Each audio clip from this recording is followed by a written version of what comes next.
Now, Mary and John are an ordinary young couple. One day they decided to go out of town and spend some time in nature, so they jumped in the car. While they were driving, they suddenly saw 4 hitchhiking people at a gas station. But most of them looked pretty suspicious. There was a man in tattered clothes, a woman wearing a cape, a man with a sullen face, and a teenage girl. Who should they give the ride to?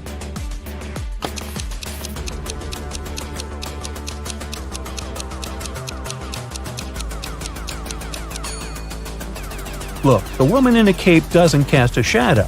She must be a vampire.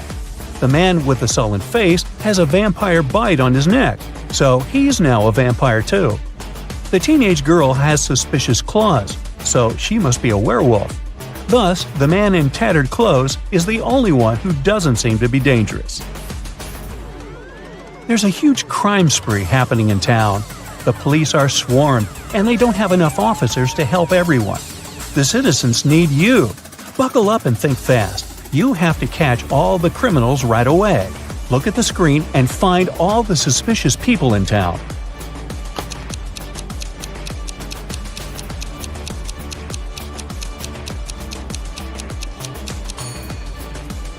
There are only 2 of them, actually. First off, look at this lady. Why would she wear 3 wristwatches at the same time? These must be stolen. And since she has no bag or pockets, she had to put them all on her wrist. Next, there's this bearded man. Seems like he's got a lot of jewelry hidden in his beard. Oh, that's a weird construction. Paula and Jeremy have been married for 5 years already. They had a perfect relationship and everything was great. One day, Jeremy had to leave for a business trip for a week. However, he came back home unexpectedly 2 days later. Paula instantly realized that it wasn't Jeremy and called the police.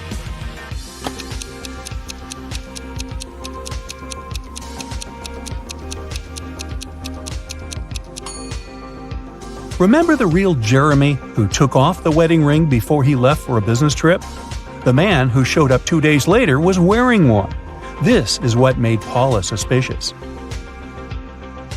During an Arctic expedition, an explorer found an ice cave. He went in. Suddenly, the entrance got blocked by a small avalanche.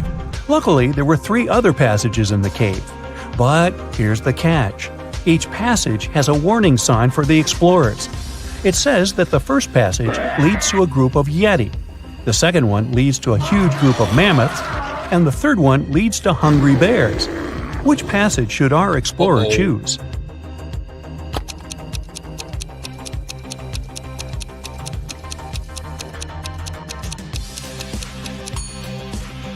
Those warning signs must be a bit outdated. Mammoths went extinct long ago, so passage 2 must be the safest option. A young man woke up in a hospital without remembering anything, including his own name. Beside his bed, there were 3 men, each of them claiming to be this young man's brother.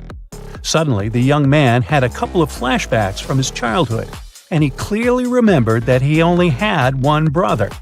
Who is his real brother?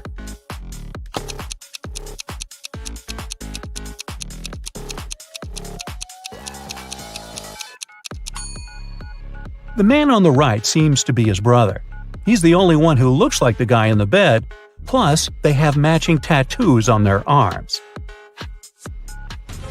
Martin's an undercover detective. He's on a mission right now, and he's pretending to be one of the staff members at a luxurious resort. His mission is to follow a dangerous criminal who's planning to steal a rare piece of art from a wealthy businessman. Martin has to report the situation to his partner Steve every day. They can't use phones to communicate, so they make codes using deck chairs and umbrellas.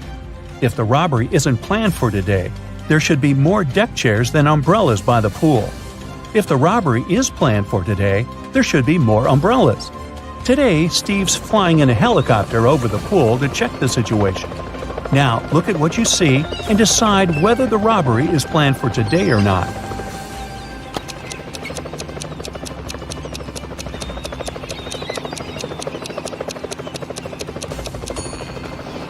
Yes, the robbery is planned for today. There are 5 umbrellas and only 4 deck chairs. Jessica has a twin sister, Allison. Their relationship is far from perfect, and Allison always plays mean tricks on Jessica. Today is the prom, and Jessica has 3 nice dresses to choose from: a green one, a blue one, and a pink one.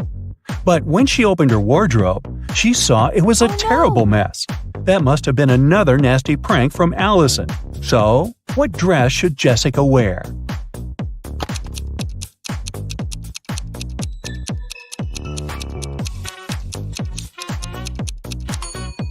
She should wear the pink dress. A button on the blue dress is about to come off. Oops. And the green one was spoiled with paint by Allison. Alright, a couple of short riddles to give you a break. Ready? There's something all the people in this world do simultaneously. Disclaimer, it's not about breathing. So what is it?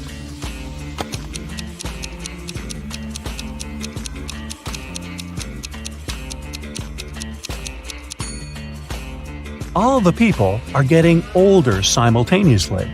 Are they getting any wiser? Don't know about that. There's one thing that can fly with no wings and cry even without eyes. What is it?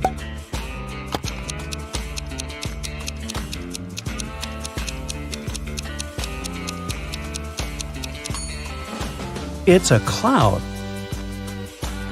What can you see with your eyes closed?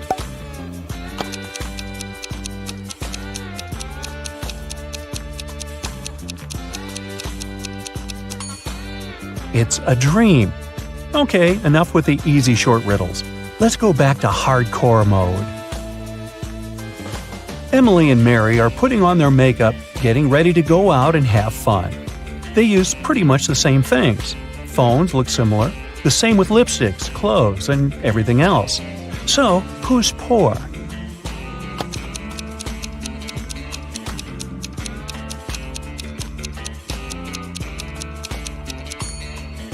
Take a closer look at Emily. Her dress kind of gives her away, since it's an obvious knockoff. A green apple costs $1, a red one costs $2, and a blue one costs $3. What apples and how many of them did Frank buy, if we know he spent $3 and 2 bills only?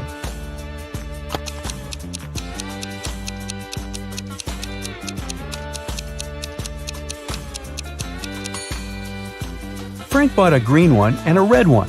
He gave a $1 bill for the green one and a $2 bill for the red one. Yeah, he could have grabbed the blue one and given the same 2 bills, but blue apples just don't exist. 3 Fen, also pronounced 3 friends, fell asleep under a tree in the countryside. While they were resting, a guy passing by painted mustaches on their faces. Once the men woke up, they started to laugh. But then, all of a sudden, they stopped. Why?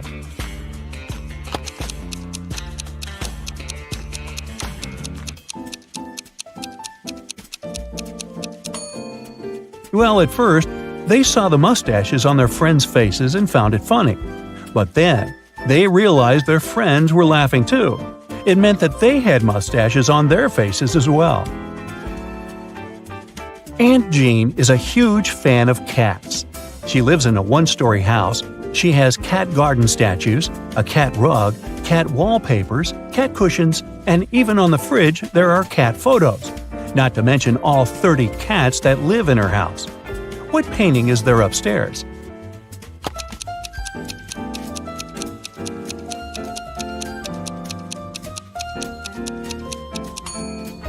She lives in a 1-story house, so there are no cat paintings upstairs. It's right next to the fridge. Anthony, the financial director of a big company, finally persuaded new partners to sign a super important agreement. He then put this document into a folder and left it on the table in his office.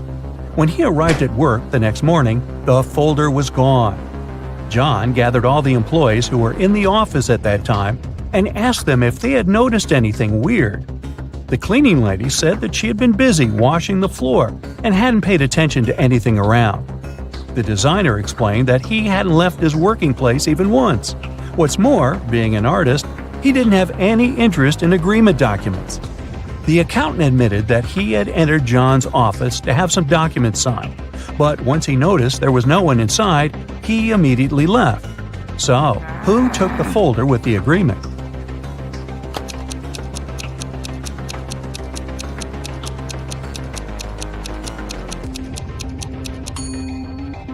It was the designer. John never mentioned that the folder was gone. He just asked if they had noticed anything weird. How would he know that the missing folder had an agreement inside? Grounds for dismissal, I'd say.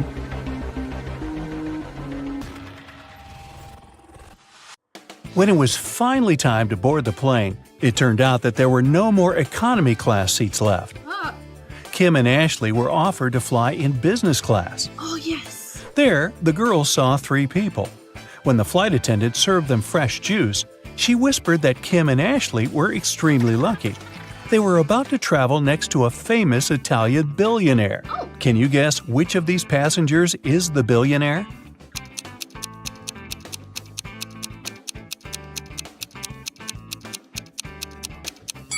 This glamorous lady is a good candidate, but it's very unlikely a billionaire would wear a 100% polyester coat. This guy's business suit is very elegant, but look at his shoes. They seem quite cheap and worn out. This funny gentleman must be the real billionaire. Although his outfit is rather casual, his gold watch looks very expensive. The glamorous lady began to chat with Kim and Ashley. She told them she had recently visited an exotic island with her friends. Then she showed the girls some pictures. When the lady went to the restroom, Ashley whispered to Kim, "This woman is a liar. She photoshopped this picture." Oh. How did Ashley know that?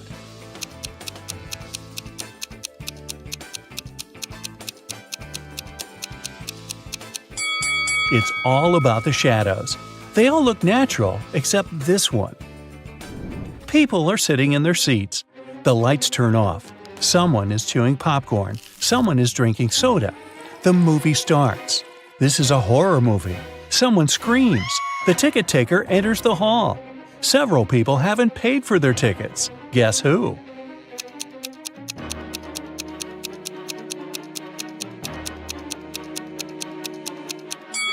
No one has a ticket here. Free entrance, the note pinned to the back door claims.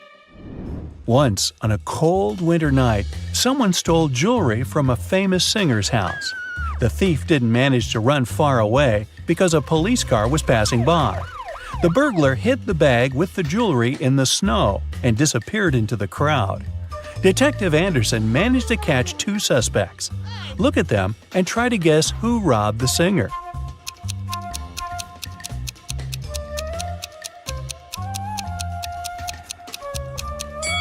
If you dig snow with your bare hands, they will turn red.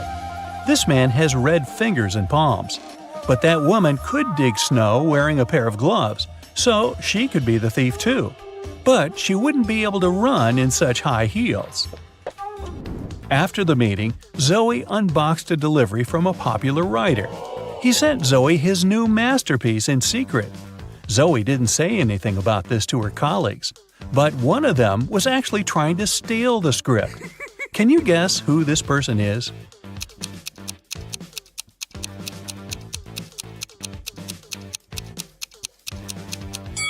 It's the assistant. He's using his front camera to take pictures of the mirrored ceiling while Zoe is looking through the script. You're walking along the beach. Suddenly, you hear a scream. A woman is calling for help. She's drowning. You run into the water and swim toward her. As soon as you approach her, you see 3 more people. They're all screaming, but only one of them needs help. The rest are mer people who want to take you to their kingdom. How can you find out which one is human?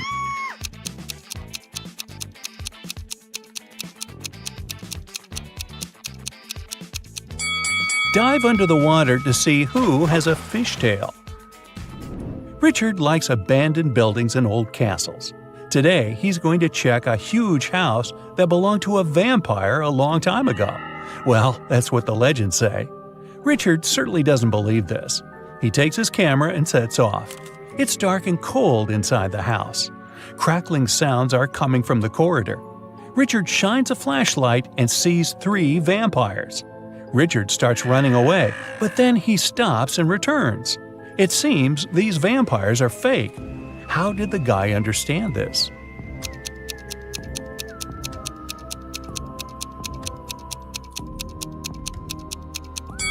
There's a mirror on the ceiling above the first vampire, and he gets reflected there.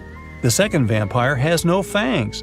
The third one? Uh-oh, he seems to be real. Better run! Now, Richard wants to visit an abandoned hospital. There are rumors that werewolves live there. Richard is sure it's a myth. He's walking around dark hospital wards all night, but finds nothing. He's about to leave, but 4 men block the exit. They are howling and growling. Which of them is the real werewolf?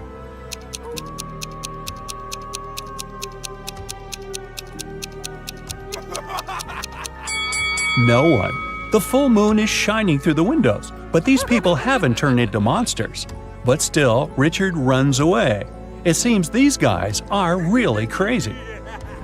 A rich man comes to an exhibition of modern art. He's going to buy a new painting for his collection. The owner of the exhibition shows him 3 works of different artists. In the first picture, there's a green triangle with a sunflower in the middle.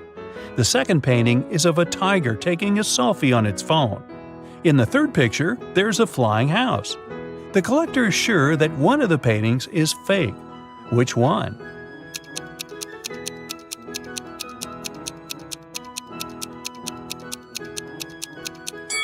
Each canvas has the artist's signature and the date when it was created. The painting with the tiger is dated 1957. There were no mobile phones and selfies at that time. This picture is fake. Martin's nervous because today is his first DJ performance at an electronic music festival. He goes on the stage. The crowd is cheering. Martin puts his headphones on and turns on the first track. Music is playing, but people aren't dancing. Why?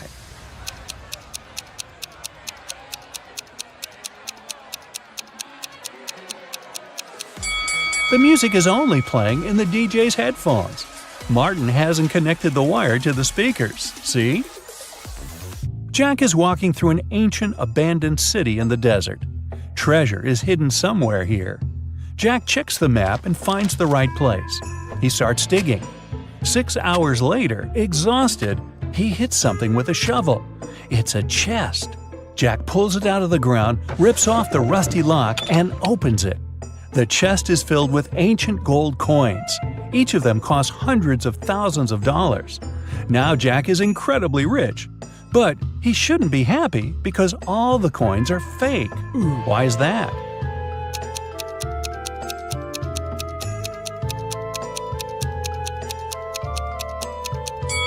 Each coin has a date, 145 BCE. It seems they're really old, but people who lived at that time couldn't write BCE on their coins because they didn't know they lived before the current era.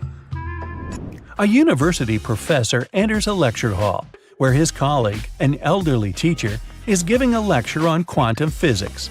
He's drawing formulas on the board, and his students are using their laptops to take notes. The professor knows that one of these students is sleeping. He starts walking around the room, stopping behind each of them in turn. Who's dreaming right now?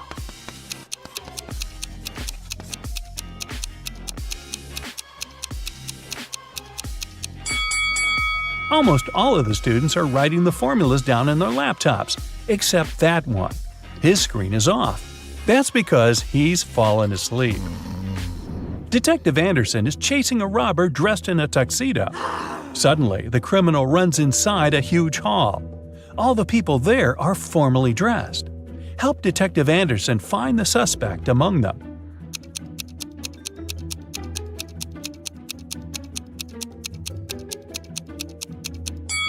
Catch that guy. He's sweating because he's been running. Leo's boss yelled at the guy because he hadn't completed his weekly work plan. Now, Leo has to spend his entire weekend in the office finishing his work.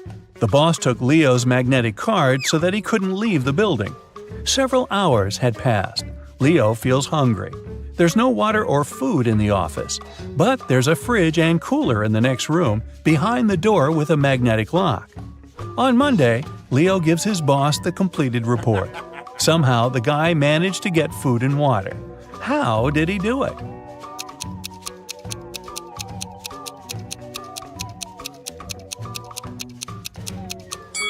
Leo just went to the refrigerator and got himself some food. No one said the door with a magnetic lock had been locked. Victoria approaches her house. The light bulb turns on automatically and lights her way to the door. Victoria inserts the key and goes inside. A couple of hours later, the doorbell rings. She looks through the peephole and sees a silhouette of a man wearing a hat. Victoria is afraid to open the door, but not because it's a stranger, but because it's not a human. Why does she think that?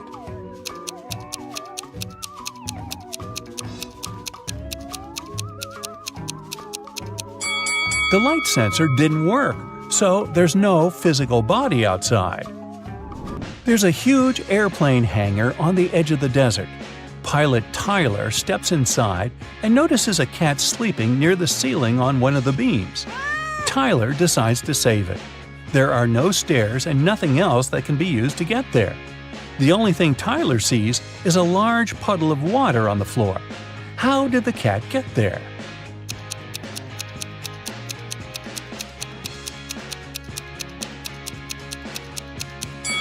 There was a pyramid of ice cubes. The cat climbed to the top of it and reached the ceiling.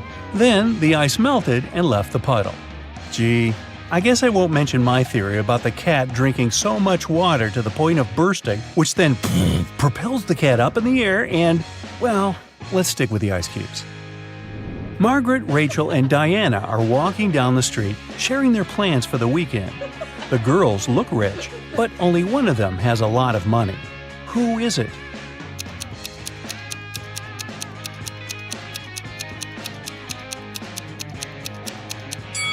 It's Margaret. You can notice the key to a Ferrari in her bag. Rachel had been dreaming of becoming a famous actress. Finally, her dream was about to come true. A famed talent agency had invited Rachel for an interview. She arrived at the office to meet her new agent early in the morning. Hello. There were 4 people in the conference room. Can you tell which one is Rachel's agent?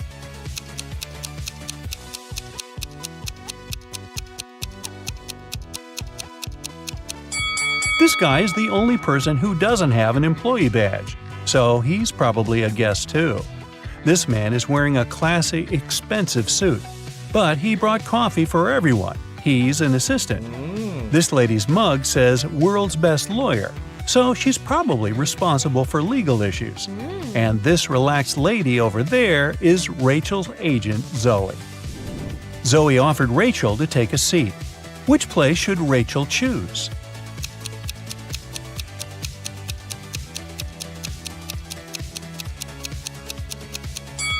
This chair is missing one leg. Someone has spilled coffee on this chair. It has written "The Boss" on the drink in this cup and left it on the table next to this chair. And someone has left a sweater on this chair. So Rachel has only one option. Here it is. Regina and Claire went to a shopping mall on the weekend to buy some clothes. Regina saw an escalator going down with a big banner that said "Huge Sale! Everything 99% off!" Of course, they hurried there. Who wouldn't? But as soon as they headed there, everything faded out. The mall and the part of the escalator behind them vanished.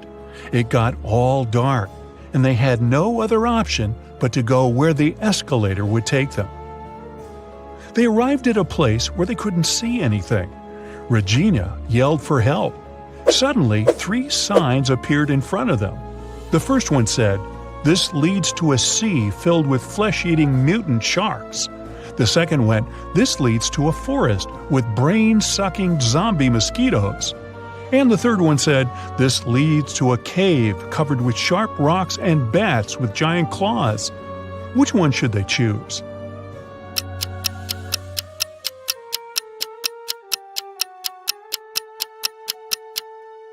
Well, bats are harmless until provoked, whether they have small or big claws. So they should choose the third one. And as for the sharp rocks, They just need to watch their steps. They started walking in the direction of the cave when suddenly a peculiar tiny monster cut their way. "Welcome to the underworld, home of all monsters. We hope you enjoy your stay. Even if you don't, you can't ever leave here anyway." And it vanished out of sight. That's when a scary-looking city started to appear around them. "What does it mean that we can't leave?" Claire asked. "There must be someone who can help us," Regina replied. "Psst, over here," a creepy monster said from the corner of the street. "Crack my riddle and I'll tell you who can help you. What goes around the house and into the house without ever touching the house?"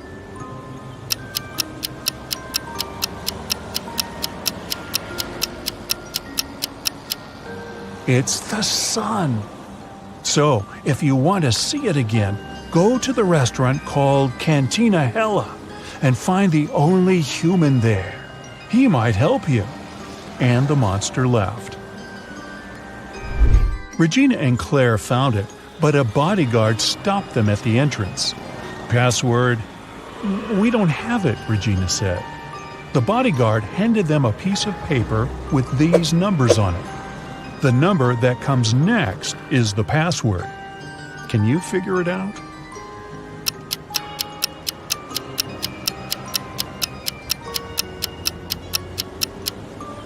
Every next number is made by moving the first digit of the previous one to the end. So the password is 1793. Regina and Claire walked in. The place was super crowded with human-looking monsters everywhere. It seemed impossible to spot the only real human in there. Can you see him?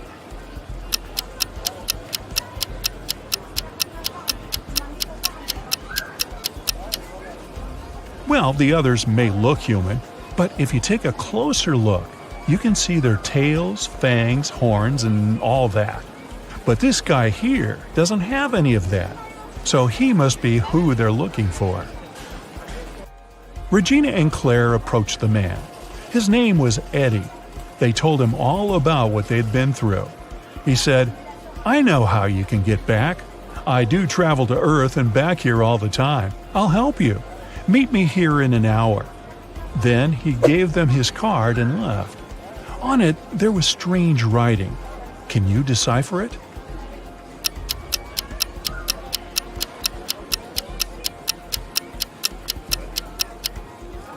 You need to replace all the letters with the previous letter that comes before them in the alphabet. So it says police station. Regina and Claire got hungry, so they decided to order something to eat. The waiter brought them 3 different desserts. Which one should they choose?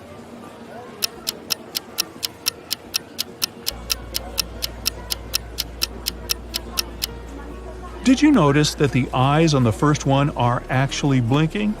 I wouldn't eat that. And the teeth inside the second one are real. Well, that's creepy. But the worms inside the third one are just gummy worms. And what looks like dirt is actually chocolate crumble. So they should definitely eat this one. After eating, they headed to the police station to find Eddie. When they arrived, they saw Eddie was really panicked. "I'm a monster hunter, like a detective of the underworld, and I caught this extremely dangerous monster called Winona. But she escaped from her prison cell. I don't know how." But Claire immediately figured out how she escaped. Can you?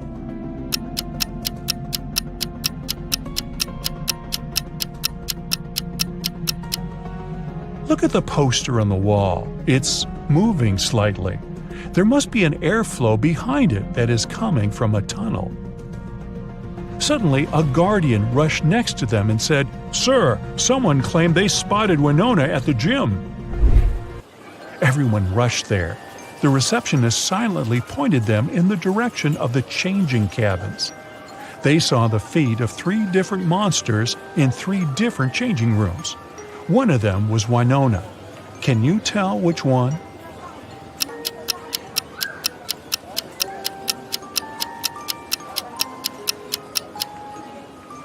remember what the other prisoners were all wearing?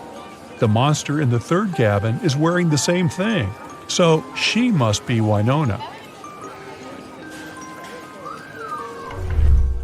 Eddie kicked the door of the third cabin, and there she was. Yet Winona looked extremely calm for a monster who was about to go back to jail. Not so fast, she said, and created 4 clones of herself. Now there were 5 Winonas in front of them. I will give you a hint about who the real me is and let you take me back to jail only if you agree to place me in the most luxurious cell. All the Winonas said at the same time. Eddie had no choice but to accept. The first and fourth clones said that number 5 was the real Winona. The second and the third clones said that number 1 was the real Winona. And the fifth clone said that number 2 was the real Winona. Only one of these statements was true, and the other 4 were lies.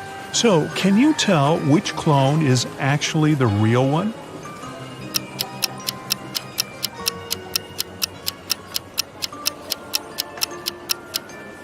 If only one of them told the truth, then neither the first nor the fifth clone could be the real Winona, since that would mean 2 clones told the truth. Nor could the real Winona be the third or the fourth clone, since that would mean no one told the truth. So the only way one of them told the truth is if the second clone is the real Winona. After Eddie placed Winona in her new luxury cell, it was time to help Regina and Claire get back home. He took them to a place called the Hound Tattoo Studio and explained that the only way they could go back home was to get a key-shaped tattoo, which would open a portal to Earth. The tattoo artist showed them his key symbols catalog and said each different key shape opened a portal to another land, and they needed to pick the one that would open a portal to Earth, because if they can't, nobody knows where they travel. Can you help them?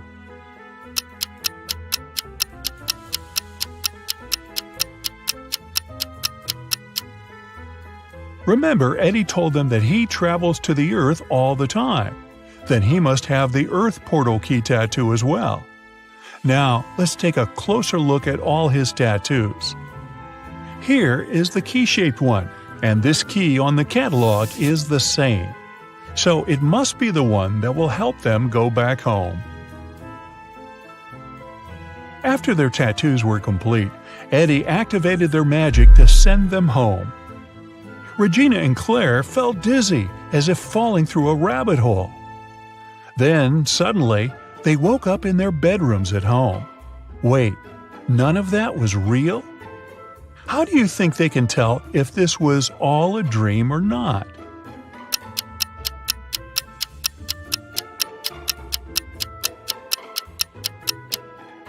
Simple. They should just check if they really have tattoos now. Yup, there they are. They definitely didn't have them when they were at the mall. Well, that was weird. Alright, pal. I'm the fashion police here. Yeah, I was gonna give you a ticket for those pleats, but hey, no worries. I'm not going to arrest your last season's outfit. I'm here to tell you something new about your personality based on the items you love to wear, because they can actually tell me who you really are and reveal all your secrets to me. So, I'm going to ask you a couple of questions. Grab a pen and a paper and keep track of your answers to get the most accurate description at the end. You ready? Then let's begin. Which color palette speaks to you the most? A. Is it going to be this bright one? B. Or maybe this heartwarming B? C. Looks good to me as well. D. Is so pastel. And E. Well, that's something different.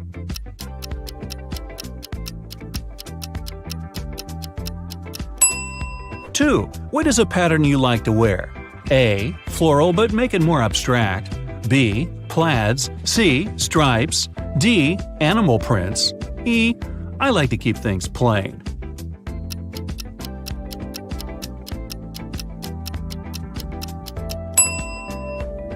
Three. You're out shopping with your friends at the mall. What's the first item you look at? A. All kinds of jewelry. B. A giant scarf. C. A sleek and expensive bag.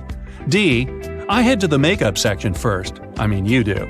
E. Oversized hoodies.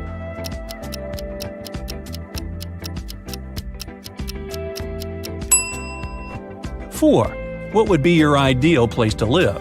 A. Living the van life would be the dream. B. A cottage inside the woods that's far from any chaos. C. A penthouse on the tallest skyscraper in the city. D. A giant mansion in the burbs. E. An apartment in a brownstone building.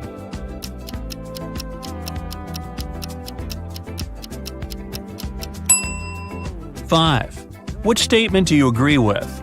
A. The clothes I wear usually reflect how I feel during that day. B. I love layering. It also makes me prepared for any kind of weather. C. I don't like changing my style. I stick to what I think looks good on me. D. I always follow the trends and spend my money on designer items. E. I value comfort over style, but I try to look presentable.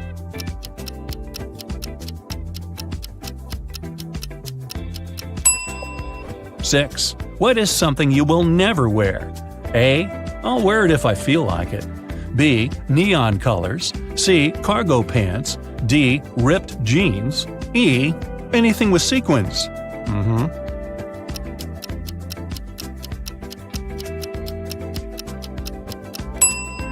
7. What would be your ideal shoes? A. Sandals. B. Boots. C. Loafers. D. High heels. E. Sneakers.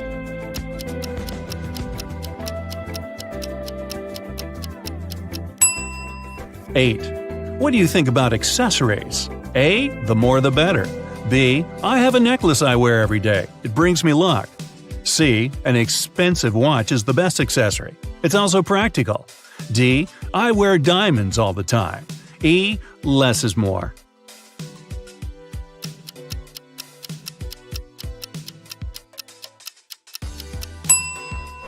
9. How would your friends describe your style? A. Honestly, I don't know and don't care. B. A mix of dark academia and cottagecore. C. They tell me I look sharp. D. I don't know, but I hope they like it. E. They would say I'm a minimalist.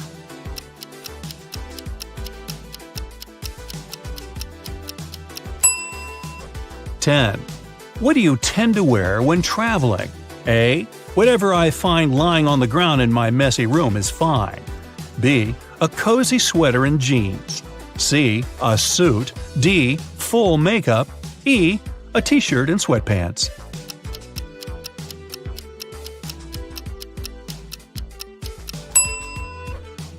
11. What city would you like to visit?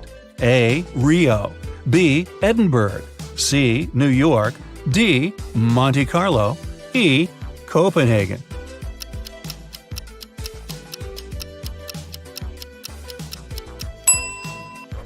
12. What is your favorite Friday night activity? A. Going out dancing with my friends. B. Watching a new movie, preferably at home. C. Dining at a Michelin star restaurant. D. I prefer Sunday brunches over Friday night activities. E. Gathering with friends at somebody's place.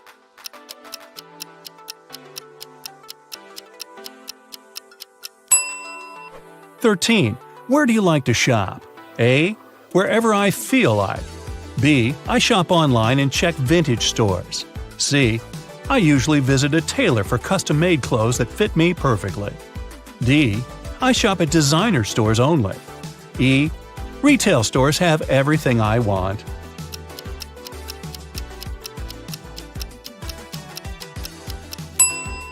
14. What is something you would like to try? A. Piercings or tattoos would be fun. B. Adding cloaks to my wardrobe. C. Wearing brighter colors from time to time. D. Staying in my PJs all day. E. I would like to try the futuristic style one day.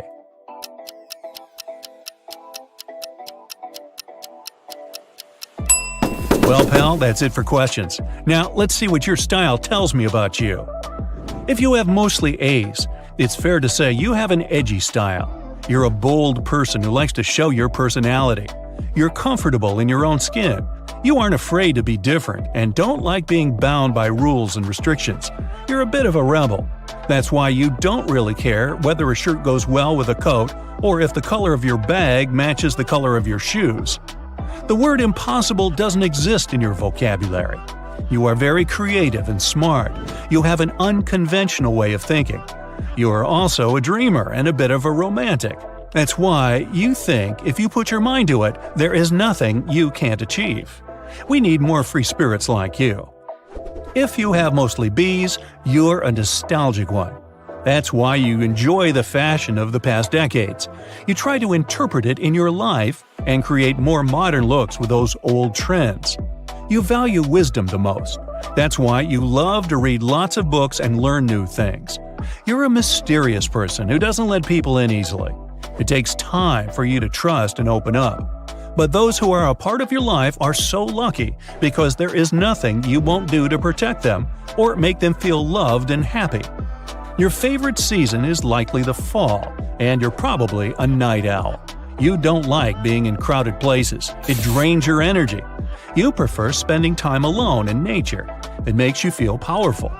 Try to meet more people and give them a chance to get to know you. They might surprise you. If you have mostly C's, you're a let's get down to business type of person, and you show that with your formal clothes. You value power and like to have control over things. It's important for you to stay on top of everything. You get angry if you feel like people are keeping something from you. Minor inconveniences cause you great distress. You're most likely an early bird who is ambitious and hardworking. You want to be successful in everything you do and expect so much from yourself. Now, keep in mind that you're only human, and such high expectations put you under a lot of pressure. You don't have to have a solution for everything all the time. It's okay to fail every now and then. Those who truly love you will still accept you, even if you don't achieve greatness. Now, if you have mostly D's, your wardrobe is sophisticated and classy. You always dress well and look polished no matter where you're going. Even if that means you're overdressing for the occasion, you never compromise your style. You love being the center of attention. You care about what people think of you, and that's why you tend to buy stuff that you think they would like. You may seem like a snob to some people, but actually, you have a very kind and big heart. Those who are close to you know that you love to help others whenever you can and try to bring out the best in them. Don't be afraid to show people who you really are and live your own truth. You don't need to please them all the time with the way you look, talk, or act. You're enough, and you're loved. If you have mostly E's, you have a casual style. You like to keep things simple. You often choose sporty clothing items because they make you feel comfortable and relaxed. You're a bit shy and don't like drawing too much attention to yourself. You like being around people, especially your close ones. You feel much better and happier when you know you belong to a group. You're a good communicator and bond well with other people. However, you also value your personal space. So sometimes, sitting at a cafe alone, sipping coffee, and observing others is one of your favorite activities. You're also athletic, and you take good care of your health. So, was the description you got accurate? Let me know, pal, in the comments below. And hey, I'll let you off with a warning this time. Lose the pleats. Alright, take a look at the sequence of letters. What are the next three ones?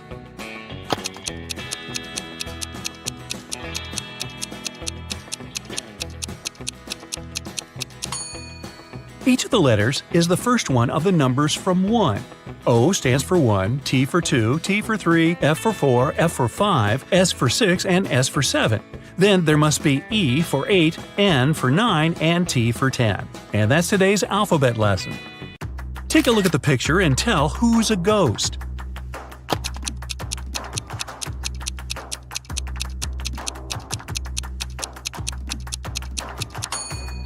It's the man on the very right. He doesn't cast a shadow. Two people, Libby and Gray, were chilling on a beach. A police officer came up to them and said that he recognized the bike standing nearby. It was stolen from a man a couple of blocks away. He asked which one of them stole it, but both denied it. Can you tell who's guilty?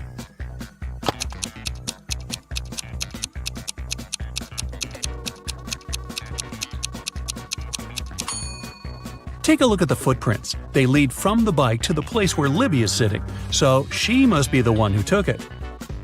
After an accident, Samara was experiencing memory loss. 3 guys came to visit her: her twin brother, her long-lost cousin she hasn't seen for 10 years, and a guy from school who liked her but she never talked to. Take a look at their wallets and decide who is Samara's brother.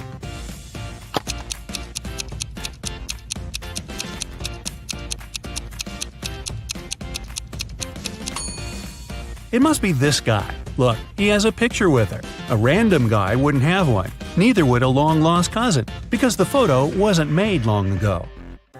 On the weekend, Kira and her friends were supposed to celebrate a birthday of a friend online, but Kira didn't show up. In school, her friends asked why she didn't come. She said that on Friday evening something happened, and she didn't have any internet or electricity for the whole weekend. She said that she used this chance to study and spent both days in front of the computer, writing her midterm papers. Her friends didn't believe her. Why?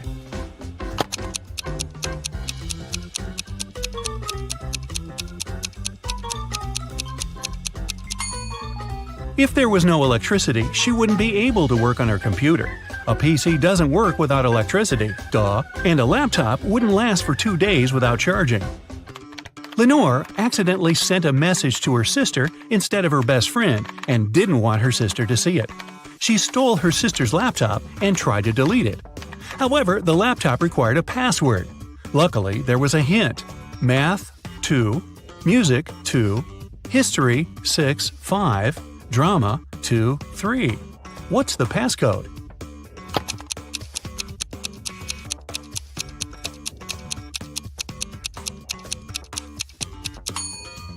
Every number indicates the letter you should take out of the corresponding word. The second letter in math is A. The second letter in music is U. The 6th and 5th letters in history are R and O, and the second and third letters in drama be R and A. The password is Aurora. Esme was walking in the forest and got lost. Finally, like all the other times, she found the witch's house. Yeah, it's like Groundhog Day. She walked in, said hi, pet the cat, and asked to send her home. The witch wanted to make a deal. If Esme solves her brand new riddle, she'll help her. If not, Esme will stay with them forever. The witch blindfolded Esme. There was an unknown number of coins on the table. 6 of them were heads up, and the rest were tails. Blindfolded, Esme had to divide the coins into 2 groups so that there was the same number of coins heads up in both of them. How can she do it?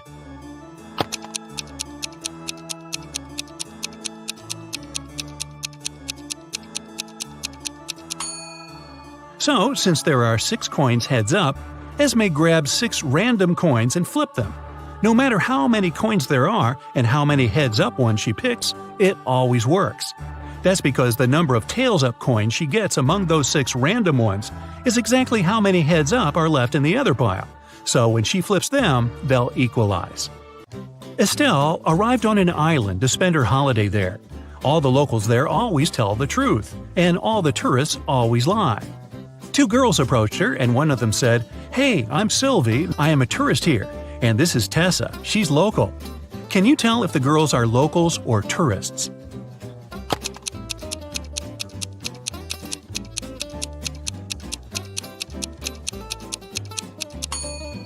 Since locals always tell the truth, a local would never call themselves a tourist. So Sylvie must be a tourist.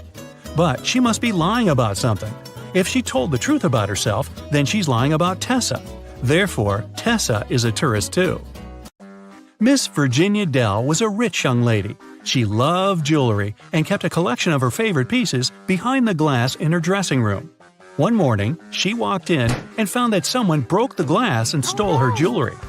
The detective had 3 suspects: Ms. Dell's cleaning lady, Willow, who cleaned the house every day; Ms. Dell's best friend, Kelly, who had the key from the house; and her cousin Sophia, who was staying with Ms. Dell for the holidays. Willow said that last night, when she cleaned the room at around 10 p.m., everything was all right. Kelly said that she hasn't been in the house for a couple of days. Sophia said that it's not in her manners to walk around someone else's house and steal jewelry. Who stole the jewelry?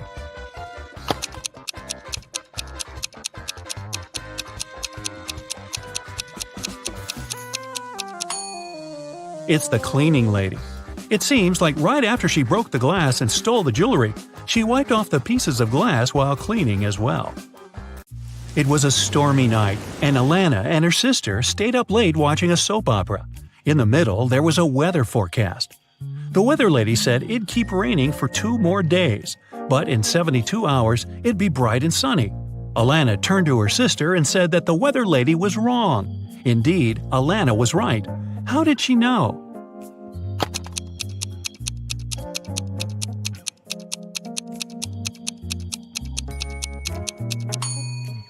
In 72 hours, it would be the very same time as now, so it'd be night, too.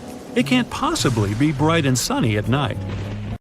The Millers were having a barbecue party in the backyard. They made some fresh orange juice, and Giselle bragged that she could tell the difference between fresh juice and not very fresh juice. She asked her family to test her. She got blindfolded.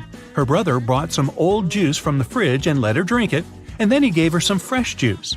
Giselle could tell the difference. How?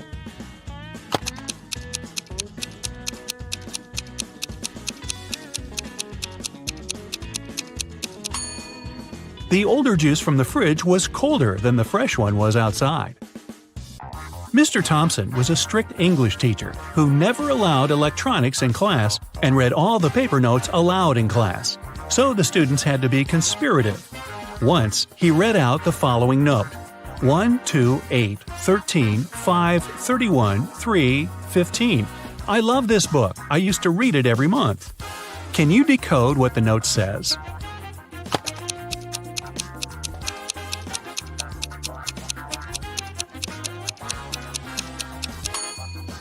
The numbers stand for the place of the letter in the phrase. The first one is I, the second one is L, the 8th one is I, the 13th one is K, the 5th one is E, the 31st one is Y, the 3rd one is O, and the 15th one is U.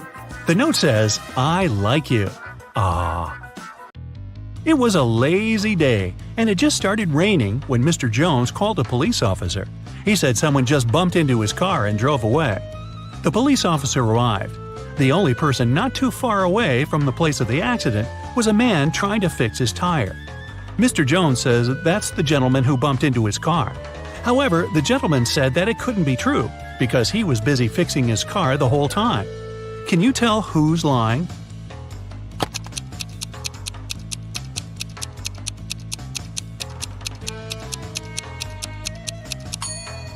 It's the guy fixing his car. The rain just recently started. If he was fixing his car the whole time, the ground underneath his car would have been dry, but it's wet, which means he's just arrived there.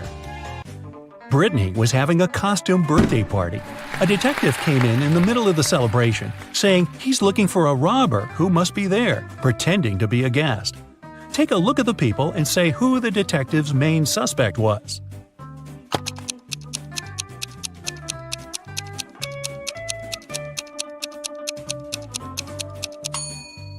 Look at this guy. Unlike all the other guests, his costume is totally inconsistent. It's a cowboy hat and Joker's jacket. He probably wore whatever he could find in a rush, trying to hide.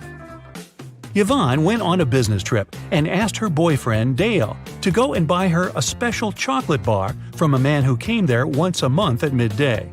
That day, he was busy playing video games and totally forgot about it. Yvonne asked him if he got her the snack, and he said that all the bars were sold out when he came. He even sent her a picture at the park to prove he was there. Yvonne looked at the picture and realized that Dale had lied to her. How?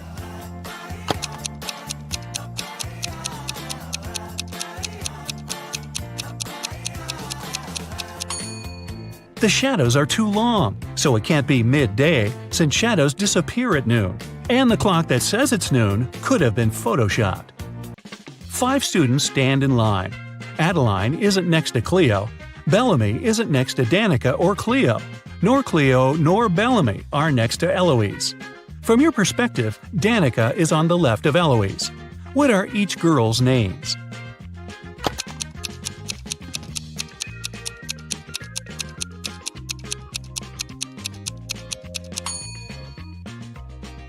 Adeline isn't next to Cleo, so we cross them from both columns, from Adeline's and Cleo's.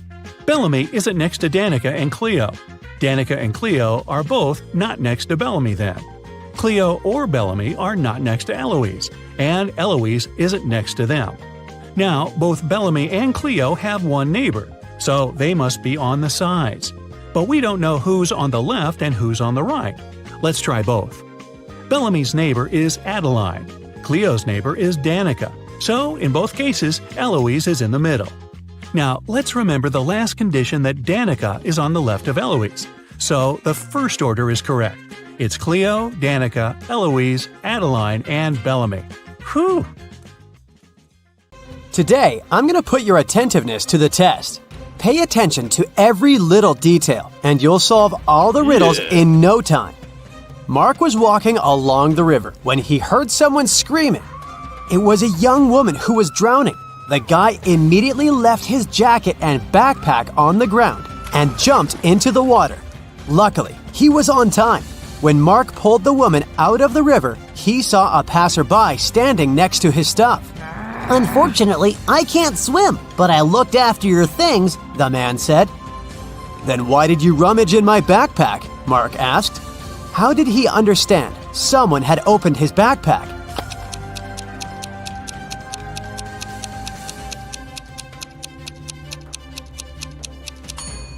When he dropped the bag on the ground, the zipper was on the left side, but now it's on the right side. It was a scorching hot day when Thomas made a bet with his friends.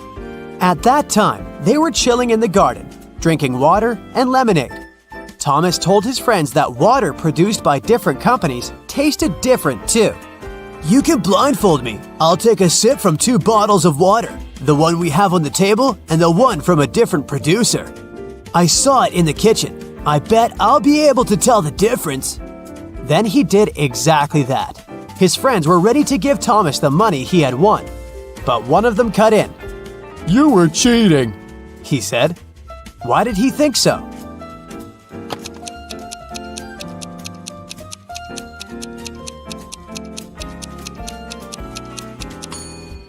It was an extremely hot day. No wonder the water had been outside for several hours, which was much warmer than the water brought from the kitchen. Someone robbed a bank in a large city. A police detective went to visit the main suspect, who had been detained several times before. I've been feeling unwell this week, and I haven't left my apartment for 3 days. Luckily, I didn't need food. My fridge is full. You can make sure of it yourself, the man said and opened his fridge. But the detective realized the man was lying and arrested him. How did he figure it out?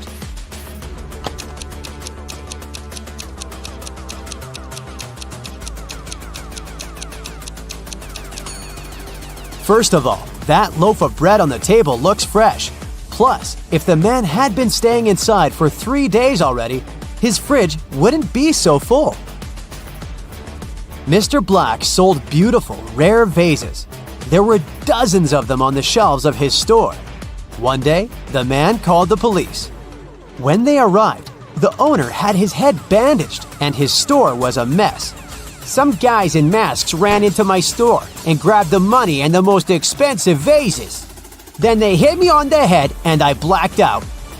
Police officers immediately understood that Mr. Black was lying to get the insurance money. How did they figure it out?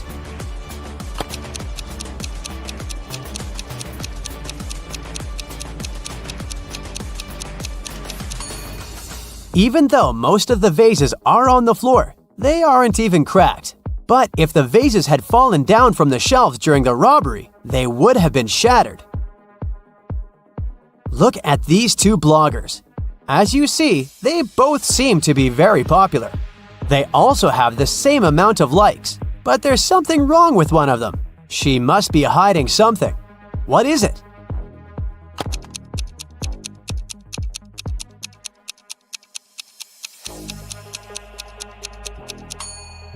The girl on the right has a fake bag.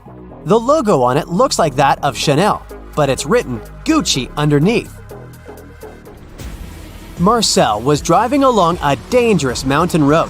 Suddenly, he saw a man sitting on the side of the road and stopped.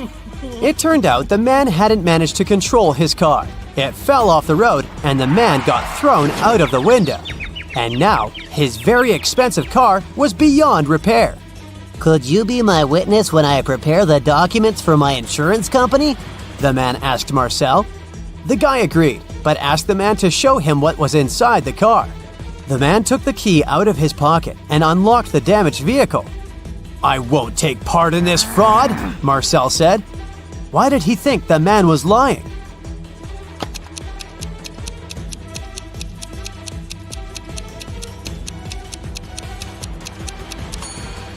If the man had been thrown out of the car, the key would still be in the ignition. Dylan and Susan had been happily married for 10 years. One day, Dylan went on a business trip. When he returned, Susan immediately understood that the man wasn't her husband. How did she figure it out?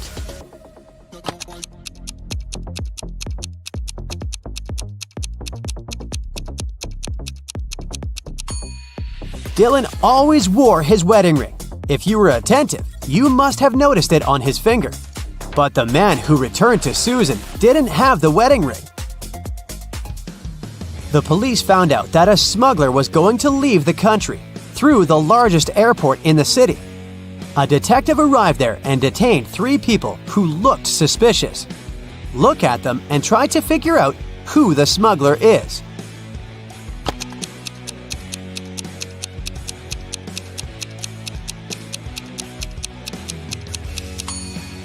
It's the 3rd passenger. His suitcase is full of totally random stuff. Women's shoes, some random socks, a pair of old dirty jeans, and even a wig. Plus, when closed, the suitcase looks much larger than when it's open. Sarah's husband, Michel, was a professional cyclist. He was about to have a challenging cycling tournament. "I promise I'll bring you the bouquet they give to the winner," Michel told Sarah. 4 hours later, he came back with beautiful flowers. But Sarah realized right away that Michel hadn't won the tournament. How did she figure it out?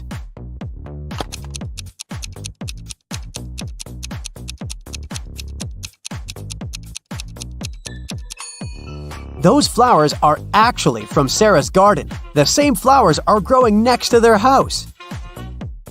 Look at these people. The man is in the hospital. He's lost his memory. And these 2 women both claim to be his partner. One of them is obviously lying, but which one?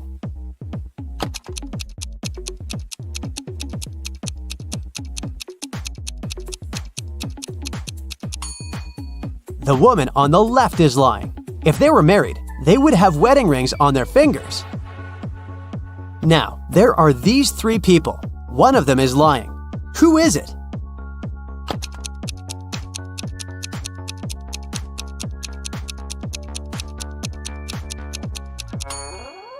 Look at this woman claiming that she's pregnant.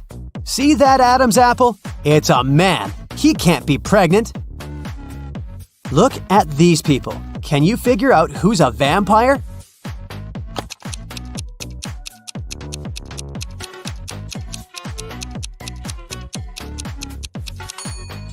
It's this man. See those fangs? Creepy. Which of these girls is the man's wife?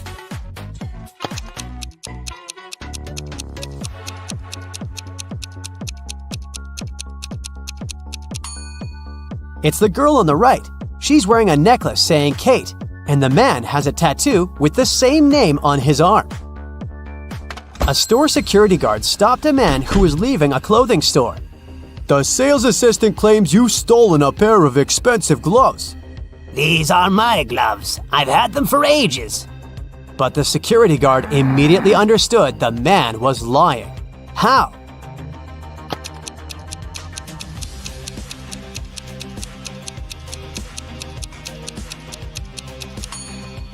The man wouldn't be able to use these gloves. They're both for the same hand. Rachel reached the final of a game show. In the last round, she could win a gold bar, but only if she managed to get it. One of the bars was in a container with boiling hot water. The jar containing the second bar was filled with strong acid. And in the third jar, there were venomous scorpions. Which container should Rachel choose?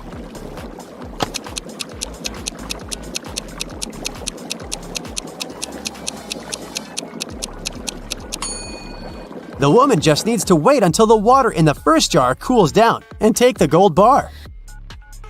Detective Adams came to a park to have lunch in the sun, but his attention was drawn by 3 men running around a fountain. Each of them was shouting, "Thief! Catch the thief!" The detective was confused. Who was the real thief? That's why he just kept watching. After some time, the distance between the men shortened. Detective Adams immediately realized who the real thief was. Can you figure it out too?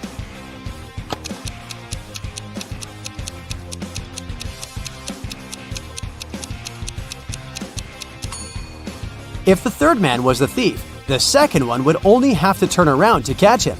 The same goes for the second man, which means the man running the first is the criminal. If it rains at midnight, can you expect that in 72 hours it will be sunny?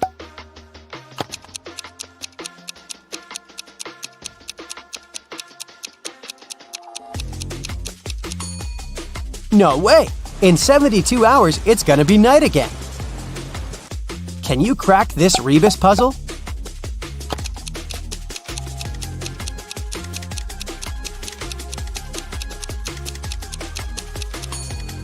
That's right, it means accelerate.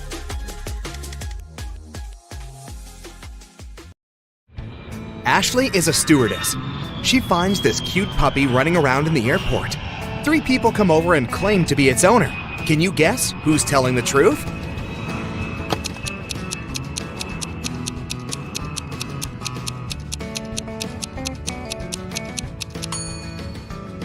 This guy. His tattoo matches the dog's name. Ashley walks to her flight gate and passes by this waiting area. But then the gate changes, so she has to walk through that place once again. Ashley spots 10 differences. Can you see them too?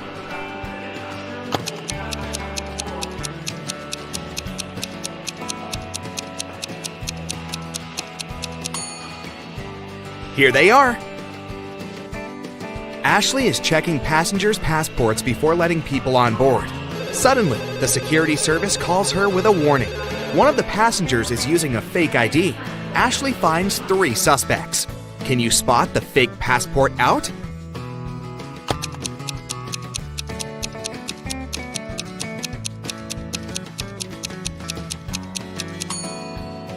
There's no February 31st, so this passport is definitely fake. Finally, the plane is taking off. Ashley takes a look at the passengers and spots 3 odd things.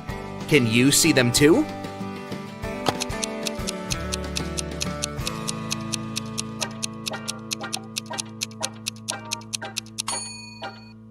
This lady has 2 safety belts. This guy is talking on the phone. It should be put in airplane mode. And the view behind this window doesn't match reality. There's no hot lunch on this flight, but you can buy it additionally. The price for chicken is set at $15, and the beef costs $12. Can you guess the price of a fish lunch?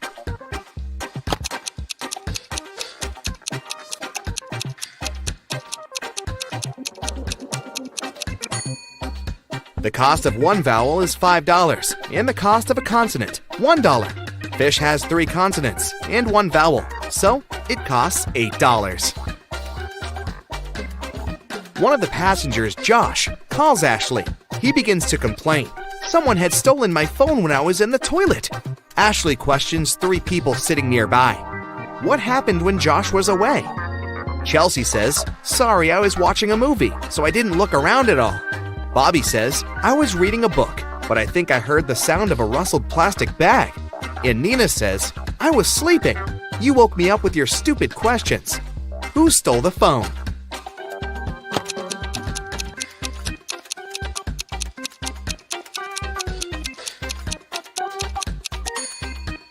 Nobody.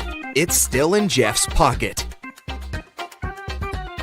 Ashley checks the business class passengers and spots 1 witch among them. Can you see her too?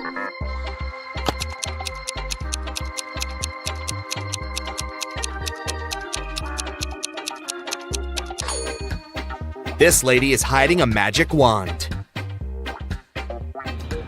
Ashley lands in a foreign country and sends her boyfriend this message. Can you guess what country she's in?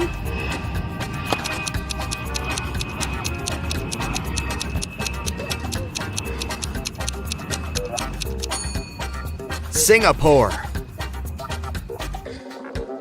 Ashley goes to her hotel by train. She sees these two billboards on the way. She can't decide if they're identical. Can you spot any differences?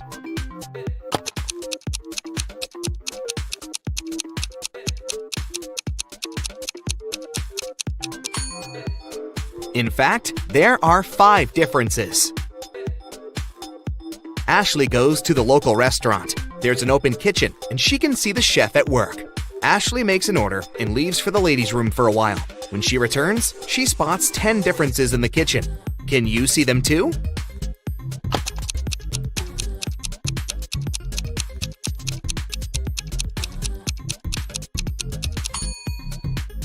Here they are. Ashley sees a group of office workers having lunch together. Suddenly, their boss spills hot coffee on his laptop because his palm is stuck to his mug. One of these 3 co-workers prank their boss. Can you guess who?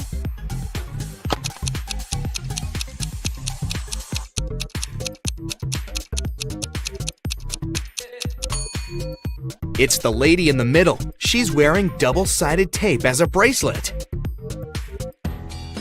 Suddenly, one of the guests in the restaurant faints.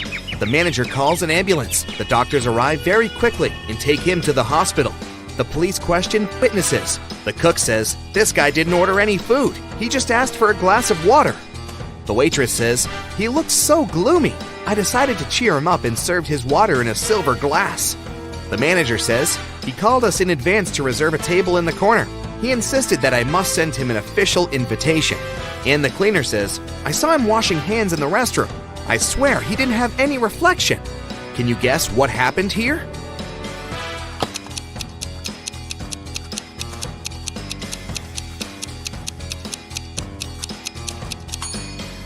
The guest was a vampire, and he got sick because of the silver. Ashley is visiting the local farmer's market. A group of tourists asks her to take their pictures. One of them is not from this planet. Can you guess who?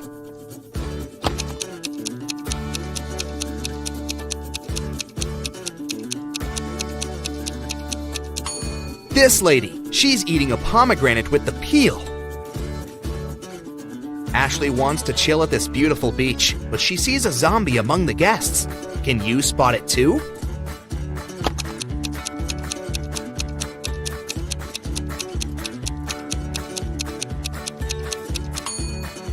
It's this guy who's reading a book upside down. Ashley goes hiking and gets lost. She finds a sign that shows 3 possible ways out. Unfortunately, each path hides some danger. There's a toxic marsh that swallows people on the first path. The second path is a hunting place for vampires. And the third path holds thousands of venomous snakes. Which way is more or less safe?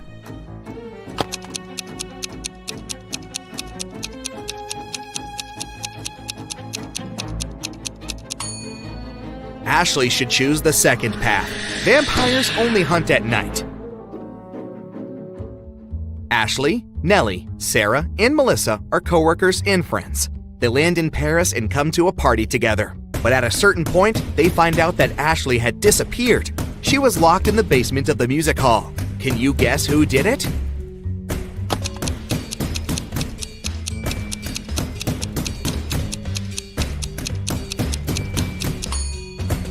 It was Melissa. Pink sequins from her fancy dress lay by the door. Ashley receives this rebus from her boss. Can you guess which country is her next destination?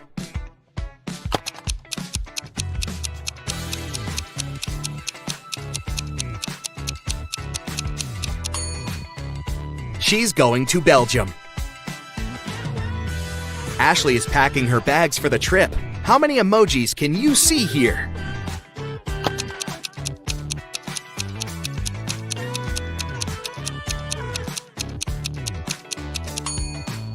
Here they are. Ashley is having breakfast at the airport. Can you find any emojis in this food?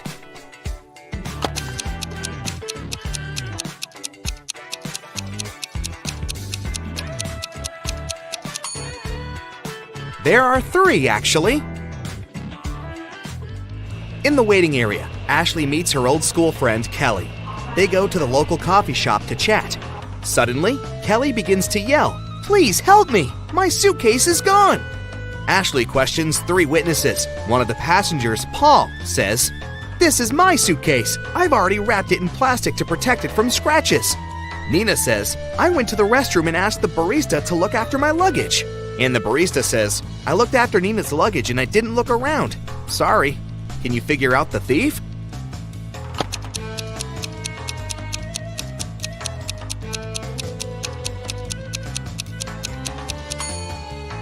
It's Paul. There's a sticker with Kelly's name under the plastic. Ashley enters the plane. There's an imposter among the flight crew. Can you help Ashley find this person?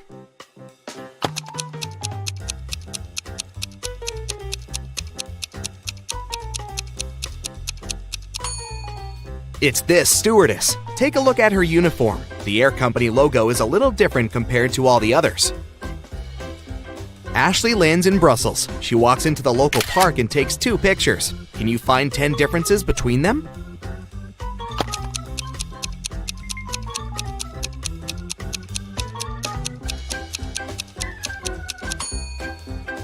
Here they are. A motorbike rider asks Ashley to take his picture. She takes 2. Are they identical?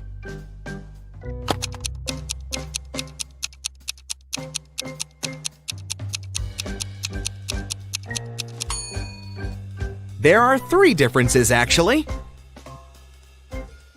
In the hotel, Ashley meets an opera diva, Esmeralda, who's having a world tour. She has visited almost all the countries, and she has finally arrived at the last one. Oh, no. In the morning, a maid finds Esmeralda unconscious in her room. The police arrive and find out that Esmeralda was poisoned. They question the suspects. Esmeralda's husband says, "She wanted to be in bed early, so I went to the lobby for the night." Esmeralda's manager says, "I was in my room all evening. I was preparing for the concert." And the hotel waitress says, "I only brought her juice in the evening. She was fine." The police check fingerprints in the room and find many prints on the glass. Who poisoned Esmeralda?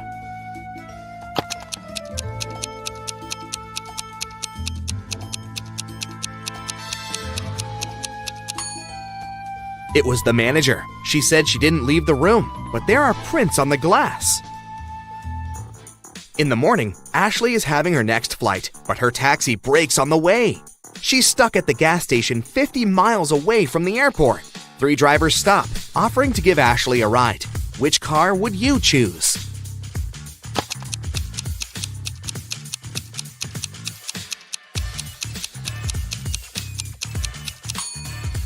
The first car is stolen.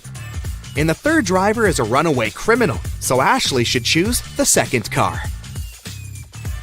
Ashley returns home and puts all her cash into her stash as usual. The next evening, she returns home and realizes that someone had stolen her money. How did she guess?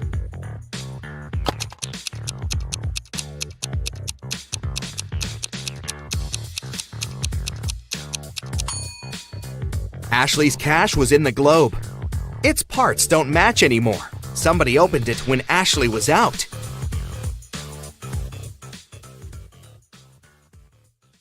Get your eagle eyes ready for detail spotting, because this logo quiz will put your observation skills to the test. Amazon sells everything from A to Z. But which of these logos was printed on your last delivery package?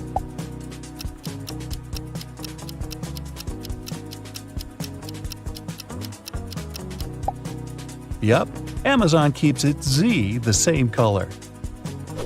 Which way does Dunkin' Donuts coffee cup lean?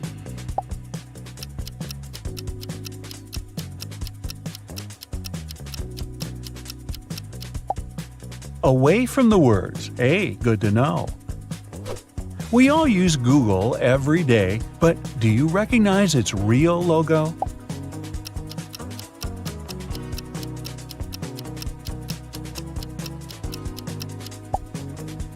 It's the one on the left.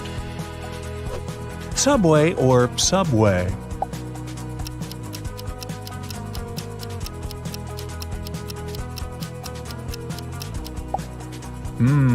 This Subway.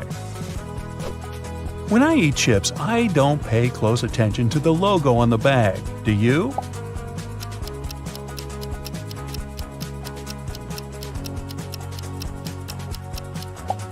The real Lay's logo is this one. This one is subtle. Can you spot the difference?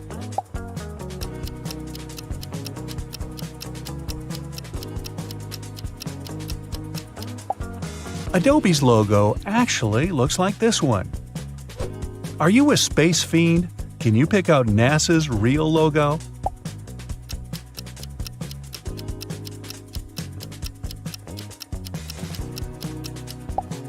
The answer is the one on the left.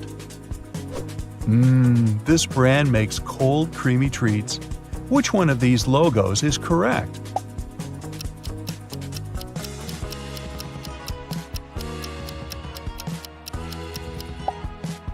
The heart faces this way.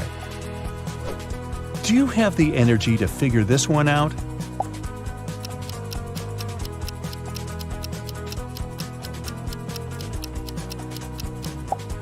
You betcha! Monster's logo is this one. Now, look closely. Can you distinguish the real shape of Pizza Hut's logo from the fake one?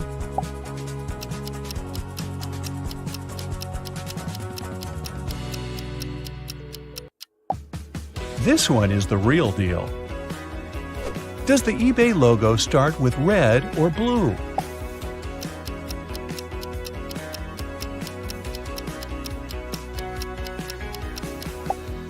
If you got that one right, I know you'll always get the best deals online.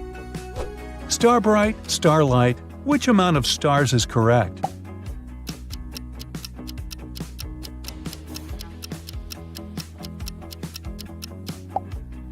The one and only. Which of these nests belongs to Nestle?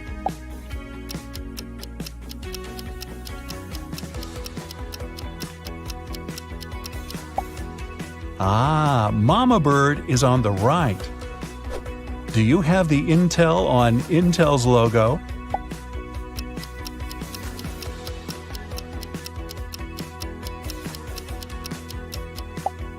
Exactly, it's on the left.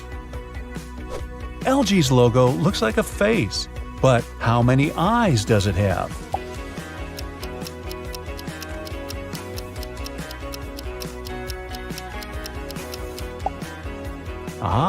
Just one. You know this one. It's where you watch all your favorite channels. Brightside.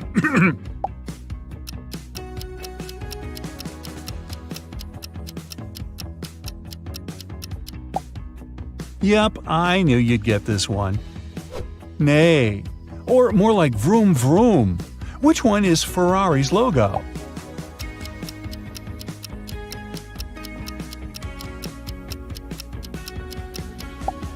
Right on. It's on the right.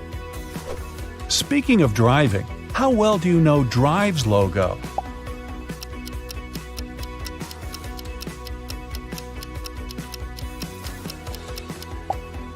The answer is on the left. Are you a coffee or tea person? Coffee lovers, this one's for you.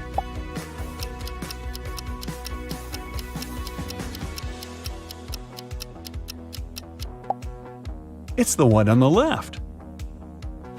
What position is correct for the S in the M&M's logo?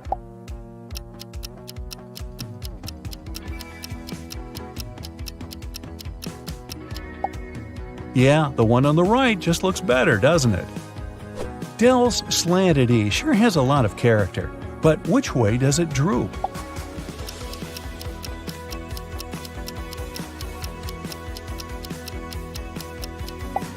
It's doing a trust fall with its best friend, the letter D. How often do you eat Doritos?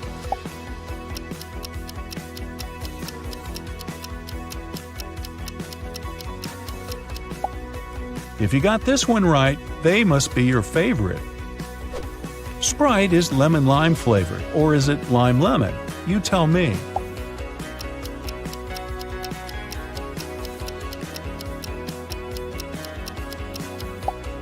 Lemon-lime, so the answer is the logo on the left.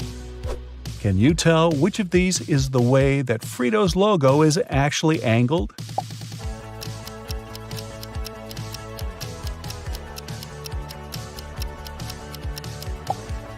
Spot on! It's on the right. Pringles' mustache mascot looks like…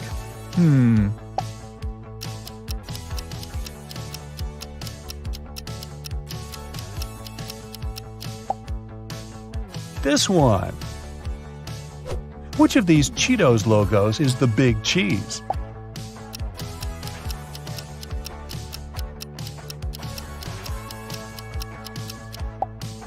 Exactly. If the sun rises in the east and sets in the west, and the wind is blowing from the northwest, then which of these is Sun Chip's real logo?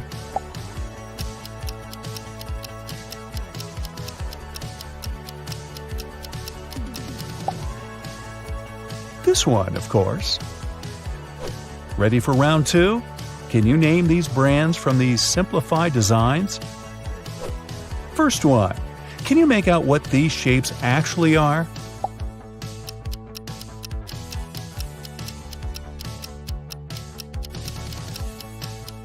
Here's a hint. A long time ago in a galaxy far, far away. It's Star Wars. These circles aren't just circles. They look like a cute panda.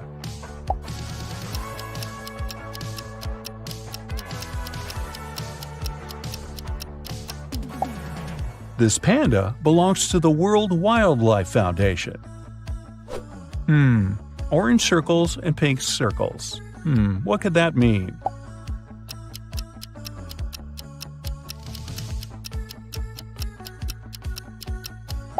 Dunkin' Donuts! Now that I think about it, I could go for a donut right about now. I won't lie, this one just looks like circles to me. Can you see what it really is?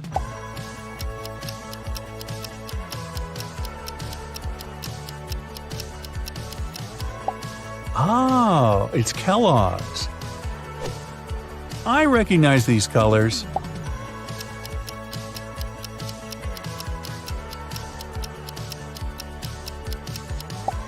It's FedEx, of course. What else is blue and orange? These colors are even more iconic. Do you know them?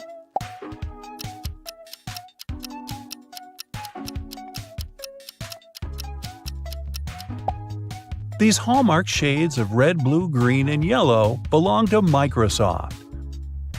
This circle has a big bite taken out of it.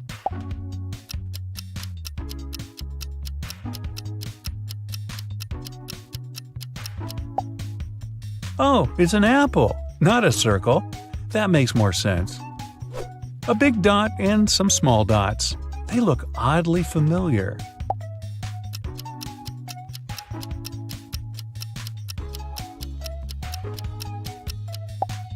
Google's logo is distinct, no matter how simplified.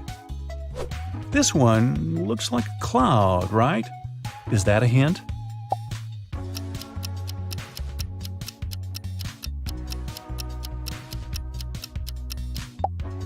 The answer is Skype. This logo is black and white, but it's hard to tell what it is.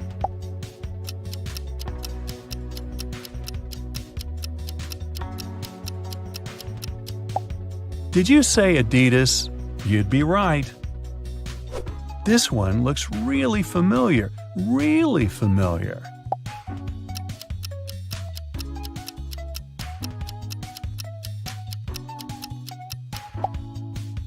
YouTube. Are these dots Morse code?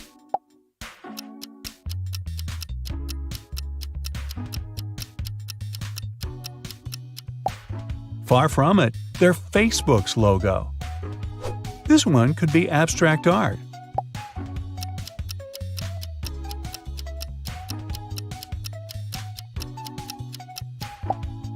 But it's actually just the web browser Firefox. What logo looks like a yellow daisy lying on its side?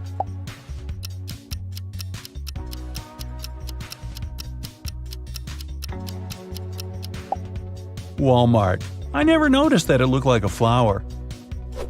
Are these two caterpillars in love?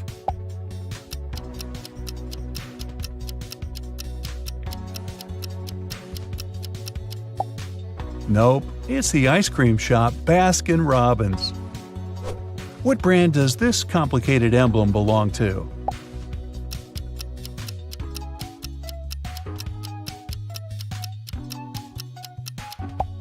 You guessed it, Harley Davidson.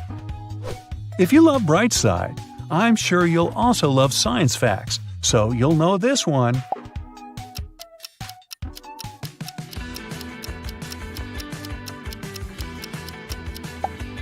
It's National Geographic. You might know this logo from childhood.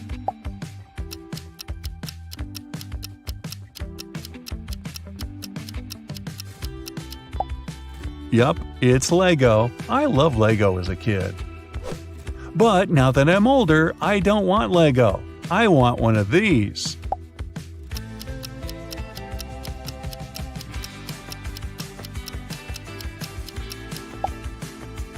A Ferrari.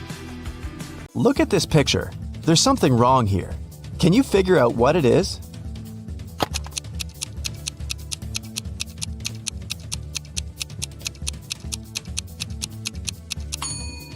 Most wristwatches are made with the crown on the right side. Detective Harris has come to investigate a new case. A car crashed into a restaurant window, smashing it. There are two suspects, Julie and Douglas, but each of them claims it's the other person who did it. Can you figure out who's lying?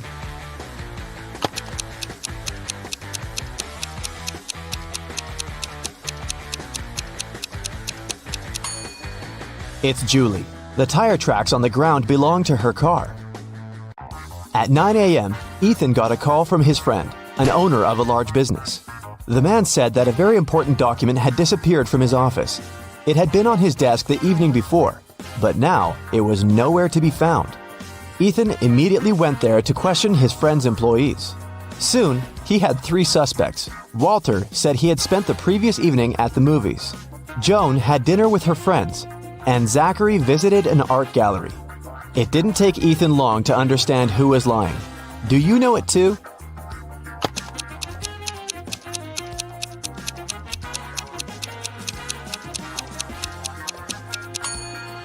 It was Walter. His ticket isn't torn. It means he didn't enter the movie theater. Look at these prehistoric people. Who is from the future?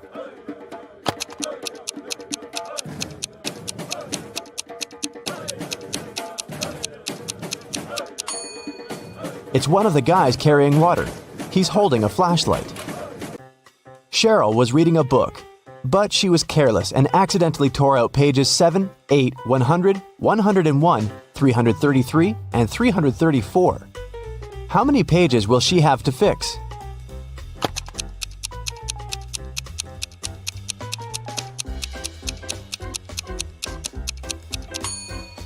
Just 4. 7 and 8, as well as 333 and 334, are different sides of one page. Olivia called the police. She told them someone had broken into her house, tied her up, and taken all her money and valuables. When the officers arrived, the entrance door was open, and Olivia was indeed tied to a chair. And still, the detectives didn't believe her story. Why?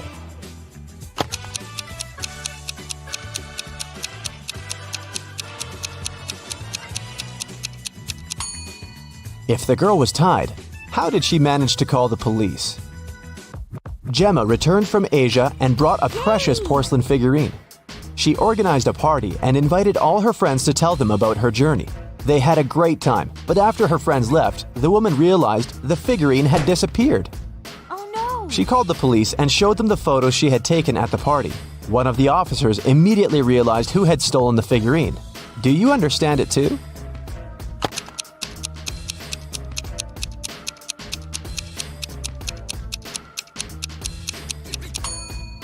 It was Emma. She hid the figurine under her hat. Look at these 4 matchstick patterns. Which one is different from the rest?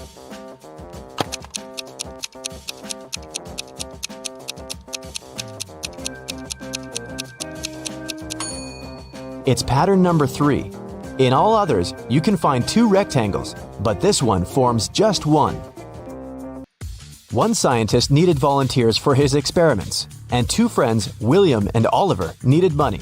And since the scientists promised the experiments were going to be harmless, they agreed to participate. But in reality, the scientist planned to test the volunteers' reaction to different poisons.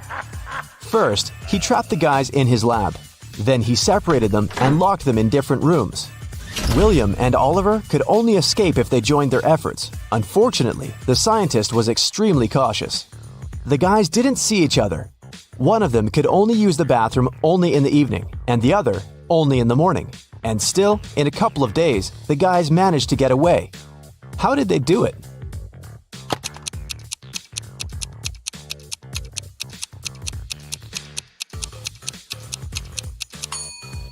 They wrote messages to each other on the steamed-up mirror in the bathroom with their fingers. They could read the messages later by breathing on the mirror.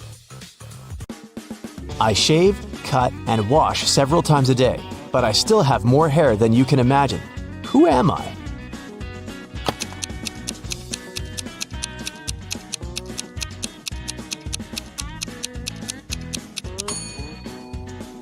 I'm a barber. Adam was driving home late at night when he noticed he was about to run out of gas. He stopped at a gas station to fill his gas tank and buy some snacks. Inside, there was a cashier and one more customer dressed in black. When Adam came up to the employee to pay, she told him $5.05. Adam paid, went outside, and called the police to report an emergency. Why did he do it?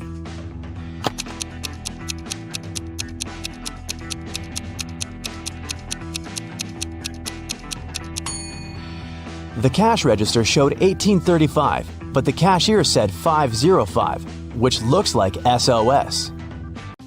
Look at these emojis. How sharp is your vision? Can you spot the girl?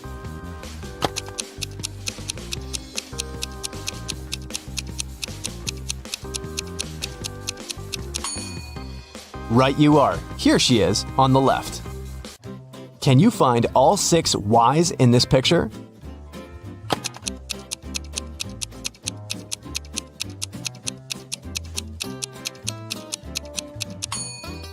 Here they are. Good job. You take it and throw away its outside. Then you cook the inside. Then you eat the outside and throw away the inside. What is it?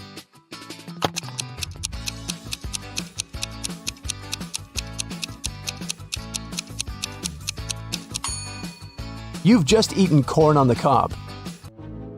Marcus woke up in a dark basement with just one candle burning on the table. He saw 3 doors in one of the walls and 3 keys lying on the table. How many attempts did the guy need to figure out the key for each door?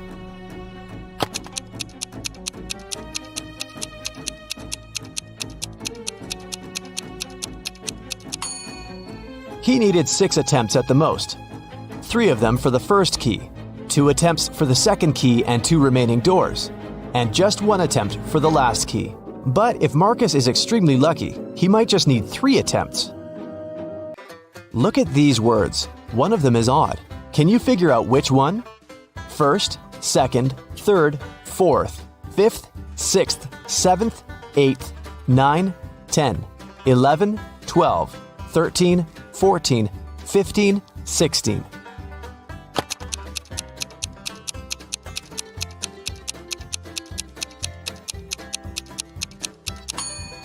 It's the word fourth.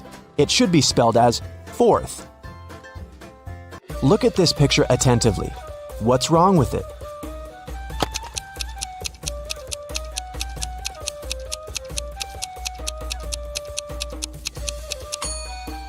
There are no shadows here. Larry's mother asked the guy to do some grocery shopping. She gave him a shopping list and her bank card. But the woman knew her son was very absent-minded. That's why she gave Larry a small note in case he forgot the card's PIN number. When the guy was at the register, he realized he had indeed forgotten the PIN. Larry pulled the note out of his pocket and immediately remembered the PIN. Can you figure out what it was if the note had a fly, a cat, a person, and a snake drawn on it?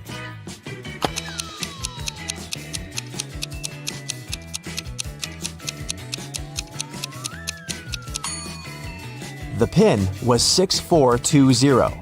Larry just had to count the number of legs of each creature. What is the missing number?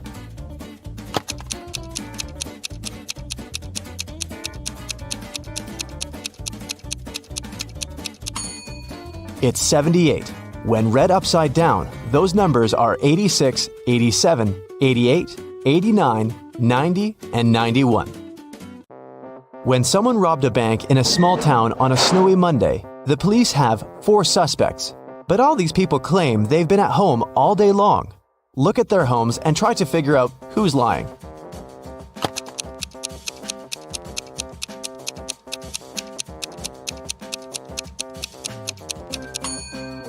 It's Rick. He returned home only recently. He parked his car near the house after the snow had already built up on his driveway. You need to move only 2 matchsticks to get 2 squares. How can you do it?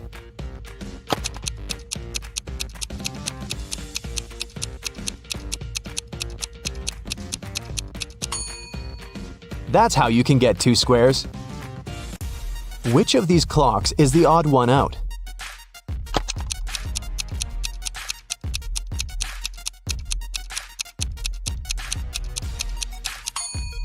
It's clock C. On its face, 13 has taken the place of 12. Thomas loved asking his friends to solve all kinds of funny riddles. If they answered correctly, he helped them with whatever they had problems with. One day, Daniel came to Thomas and asked for help with his math exam. He knew the rules though. He had to solve one riddle first. What kind of running leads to walking? Thomas asked. Do you know the correct answer?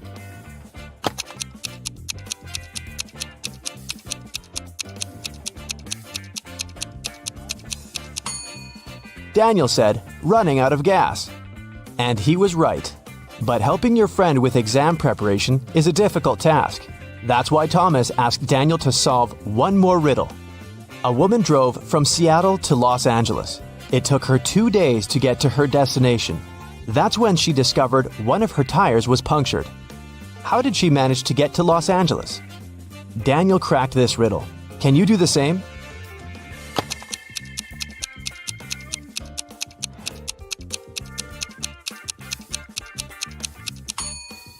The punctured tire was the spare one. Detective Parkson was working on a tricky case. One day, he vanished. His colleagues found an encrypted note on his desk. The officers knew Parkson had 3 suspects: Milana, Susan, and Emily. Who had some information about the detective's disappearance?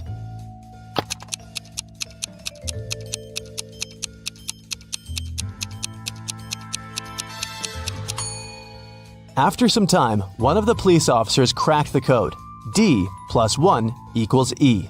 L plus 1 equals M, and so on. It was Emily who knew where the detective was. Aaron's enemies kept the guy in a tower that was 150 feet high. Aaron's friends managed to have a pair of scissors and a rope delivered to the man.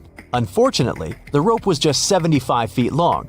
And still, Aaron managed to escape. It's known for sure that he cut the rope in the middle. But then what?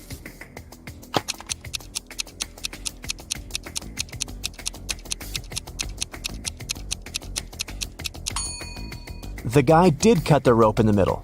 Not across, but along. He tied the 2 parts of the rope together and got down to the ground. Mike pointed at a young woman in the street and said, "She's the daughter of my grandfather's only son." Is the woman related to Mike?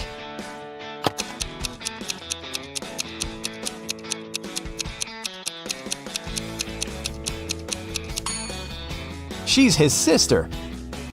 Detective Jackson was walking along the street when he heard some noise. He ran to see what had happened.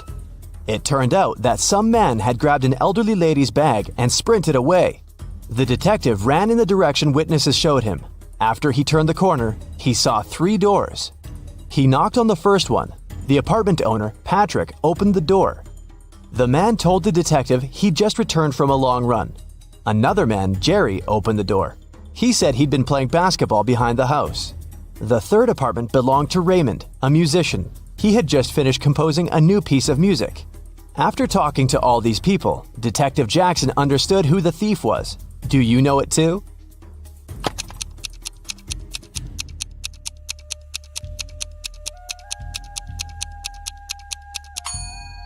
The thief is Jerry. He claimed he'd been playing basketball, but he was holding a football while talking to the detective. This is the best test to check your observation skills. It has several levels, and each is more difficult than the previous one. Do you think you'll pass it? Let's see. And remember to note down your score. One correct answer is 1 point. Level 1, for rookies. Which person is different from the others?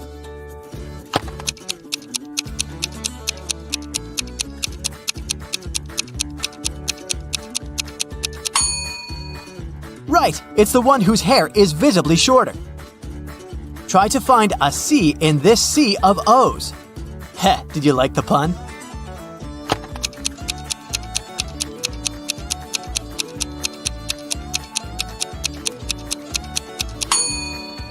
The bottom left corner, see? Oh-ho, it seems there are only letters S in this image. But not really. There's also the number 5 hiding there.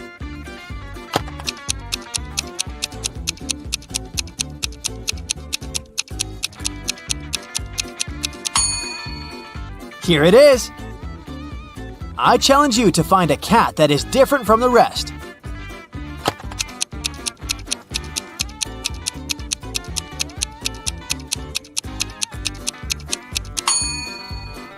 Right! It's the one closer to the bottom, facing away from you. Can you find the odd bat in this picture?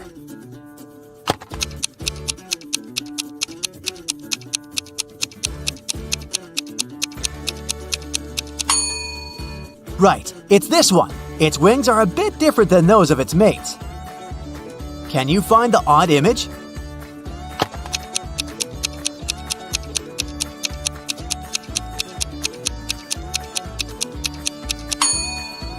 Yep, it's the M among all those W's. One of the dogs is different from the rest. Which pooch is it?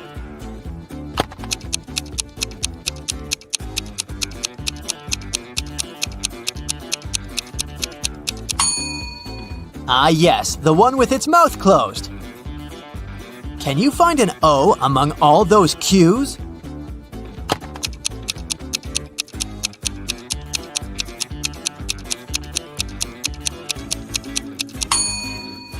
Right you are. It's almost in the center of the picture. Can you find the odd number?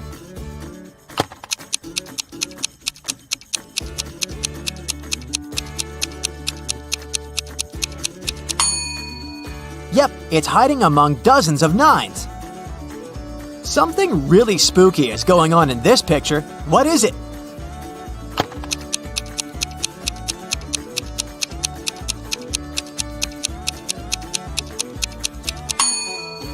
There's a snake in a jar of pickles. There's a deer in this picture. The poor thing doesn't want to be found, but can you see it?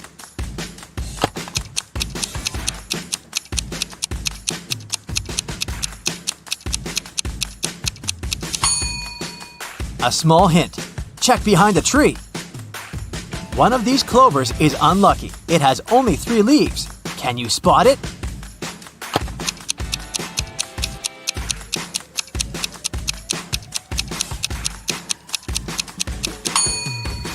Yep, it's the one in the bottom row.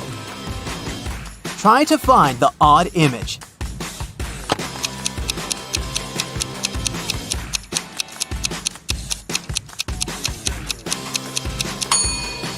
It's the house with a little red window.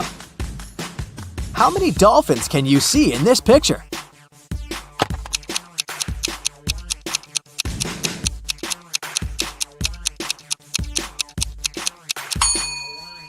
Well, it's been a tough feat to find all 17.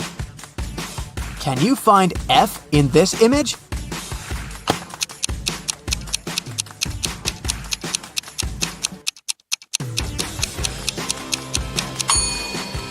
Well, it was pretty tough, but here it is.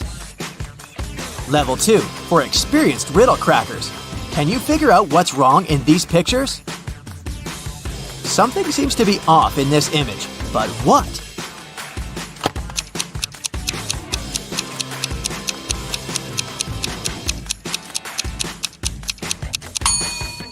Surely they didn't have pacifiers in the Stone Age.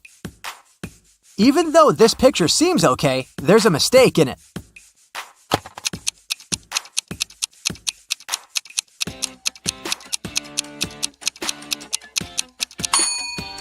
The numbers on the dial are mixed up. 11 goes before 9. I'm sure you'll be able to spot a bizarre detail in this picture.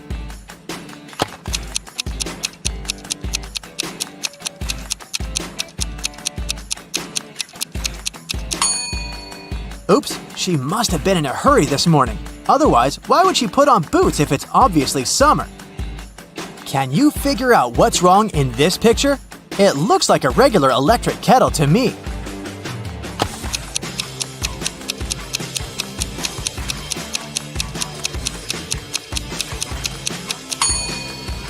Minimum is always at the bottom and maximum is at the top. This picture seems weird, but why?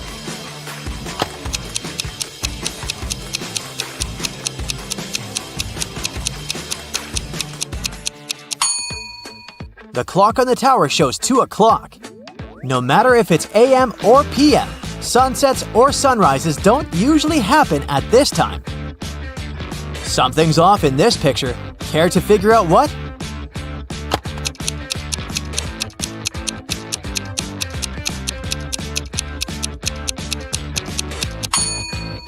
Exactly. Pigeons don't normally swim among ducks, or come to think of it, at all.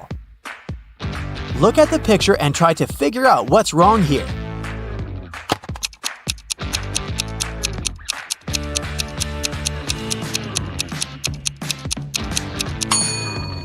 Some of the price tags are placed upside down.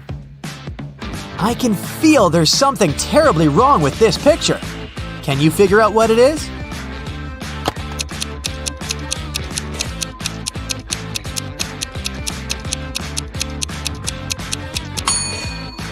It's raining heavily, and the girl in a green dress doesn't have an umbrella. And still, she looks dry and happy. Are you attentive enough to say what's wrong in this picture?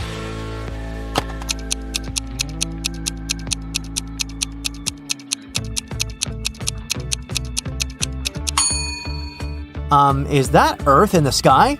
Then what planet is this? Does this picture seem okay to you?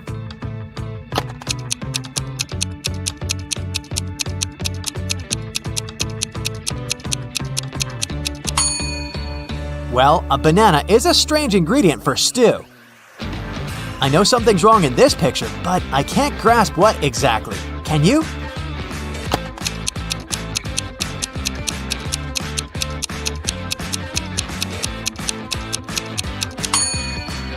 The calendar claims it's 2022, but on the computer screen, you can see a different year, 2023.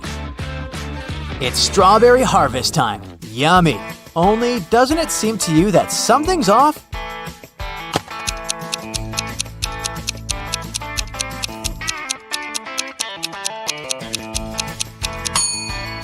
Strawberries don't grow on bushes. And what's wrong with this image?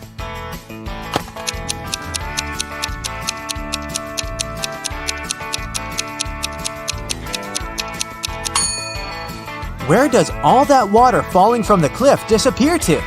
Is there a hole in the ground or something? Can you spot anything wrong in this picture?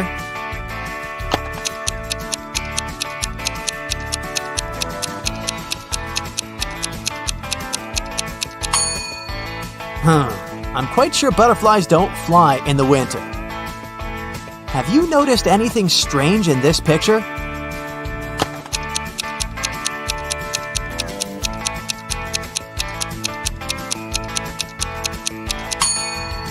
It's the ball. This one is for playing soccer, not volleyball. Level 3, for top-notch detectives. One apple is different from the rest. Can you find it?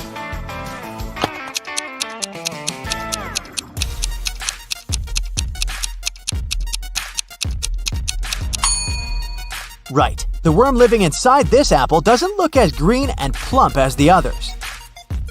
Try to find the odd light bulb.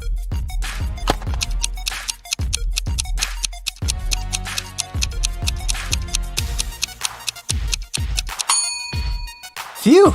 That wasn't easy. Look at these burgers. Does any of them stand out?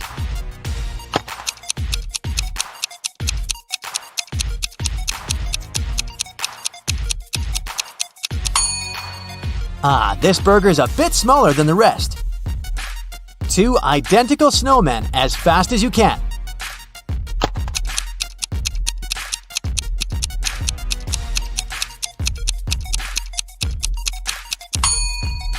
Here they are, the coolest ones. Which penguin is different from its siblings?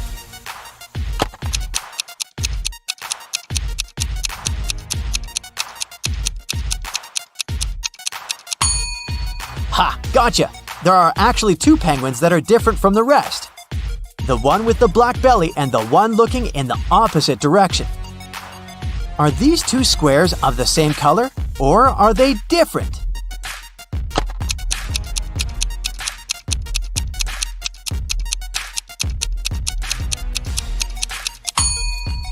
The color is the same. To make sure it's true, cover the line with your finger. Voila! Something is wrong in this picture, but I can't figure out what exactly.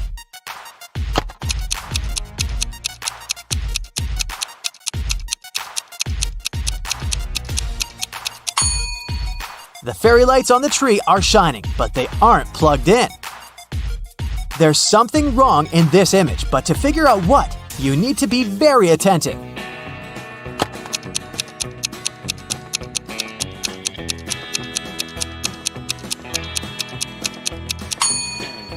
This guy is wearing swimming goggles instead of sunglasses.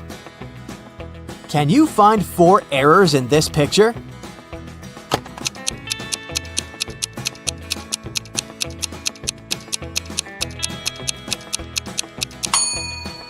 Well, what should I start with? Fishing at the skating rink? Cycling on the ice? Plus, that woman's kid is actually a puppy, which is quite alarming. Also, wearing roller skates instead of ice skates while skating on the ice is a risky feat. Now, look at this image. A guy looking in the mirror. Nothing strange at first sight, but can you spot one bizarre detail?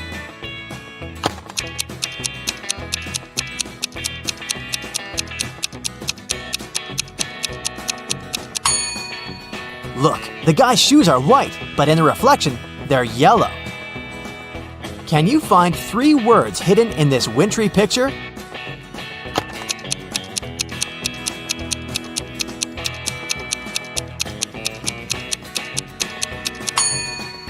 These words are snow. It's over there, in that snowdrift, see? Then we have blizzard. It's hidden in the cloud. And finally, you've probably spotted ice on that guy's knitted hat. Now the task is getting even trickier. There are 5 words hidden in this image. Do you think you can find them all?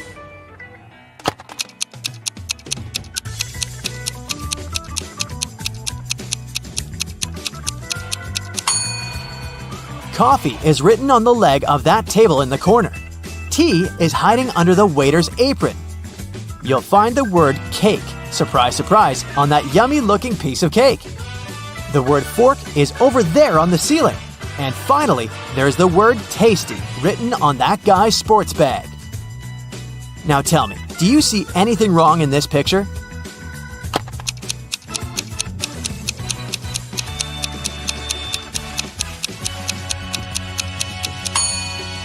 It looks like fall with all those yellow and orange leaves, but this little bush in the corner is blooming. This forest is full of wild animals, but can you find one that doesn't belong?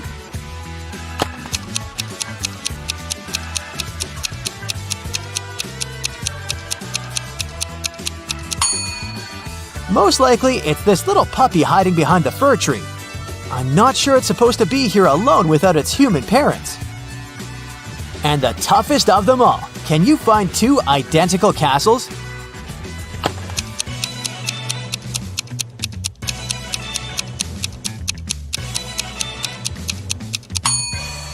They all look so bright and elaborate and have so many decorations, but these two are 100% identical. I know you've been waiting for this, your results. Okay, let's see. If your score is 0 to 15 points, you need to learn to pay more attention to small details. But don't worry, as soon as you start working more on your observation skills, your results will get much better. If you've got 16 to 30 points, you have a sharp eye for detail. If you practice more, you'll become a pro in no time.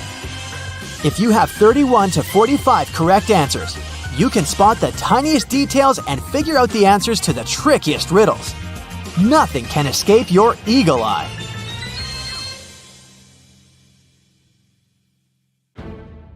Hey, I've got a couple of riddles for you today, but those are hard, so start your brain engine and let's go. There was once a magical forest inhabited by elves and gnomes.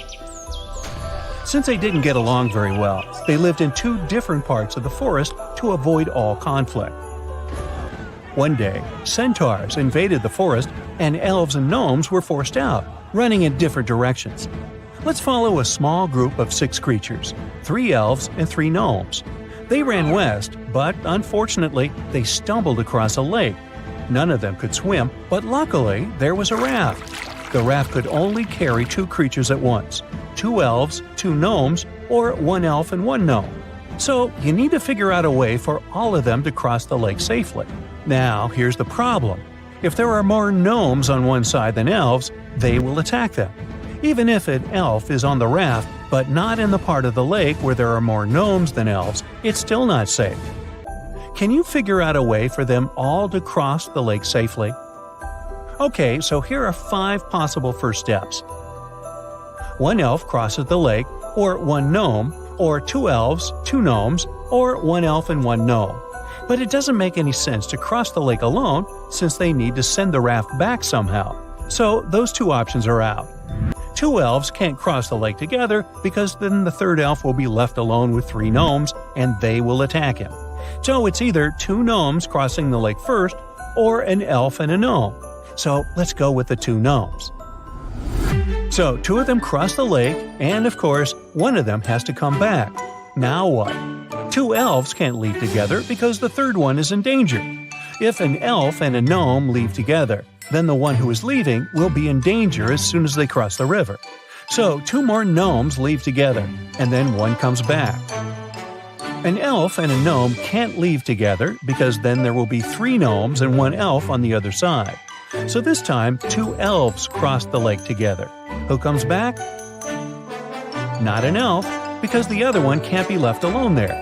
A gnome can't go back alone. Otherwise, there will be 2 gnomes and 1 elf on the first shore. So, a plot twist. An elf and a gnome come back together. Now, 2 gnomes can't cross the lake. An elf and a gnome can't go either. So, the 2 remaining elves go to the other shore together. None of them can now return since there are 2 gnomes left on that shore. So, a gnome will return to pick up one of his buddies. Then another gnome will go to pick up the last gnome. But it's not the only solution. You could also succeed by sending a gnome and an elf together as a first move. Here's a graph of how it would play out.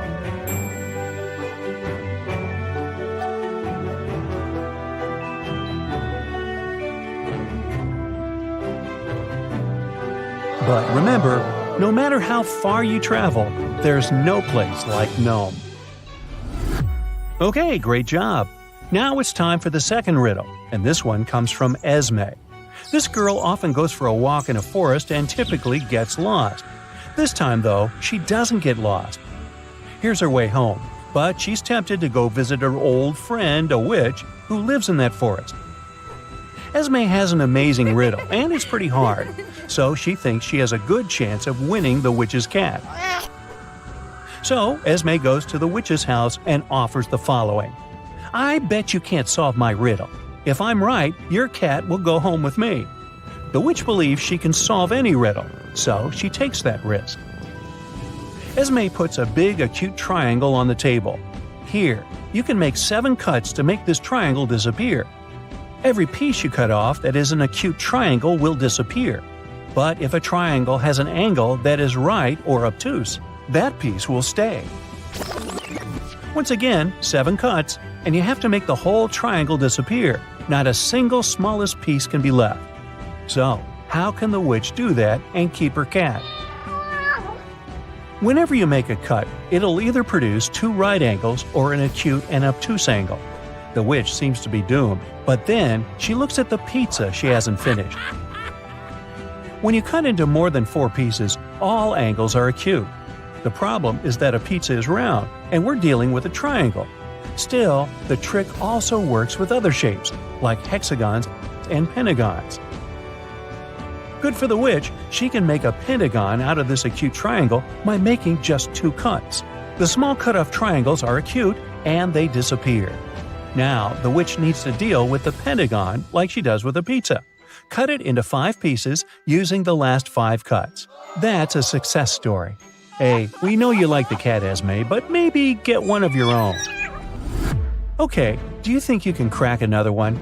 I promise it's the last one for today, and it's quite fun. No more geometry. Here's how the story goes. 1,000 years ago, 6 siblings founded a magical school. Ingram, Regalia, and Corona are witches, and Agnard, Ardumo, and Modnar are wizards.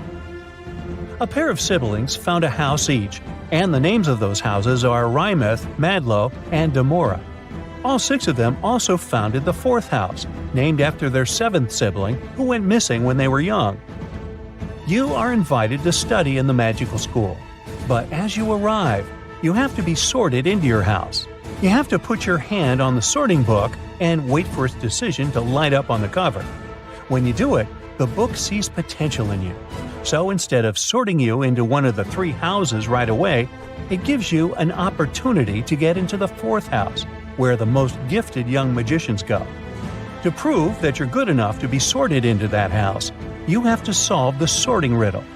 The task is to guess the name of the special house, which no one but its students knows. But you have some guidelines that can serve as hints. First, you have to find out who founded which house. Here are some statements. Every house was founded by a brother and a sister. Corona and Regula found Rymeth and Madlo, but not necessarily in this order. Ingram and Ardumo founded Madlo and Damora, but not necessarily in this order. Agnard and Regala founded the same house. Now, after you figure it out, the next step is to guess the name of the secret house. To find it out, find what all siblings have in common. So, are you gifted enough to get sorted into that special house?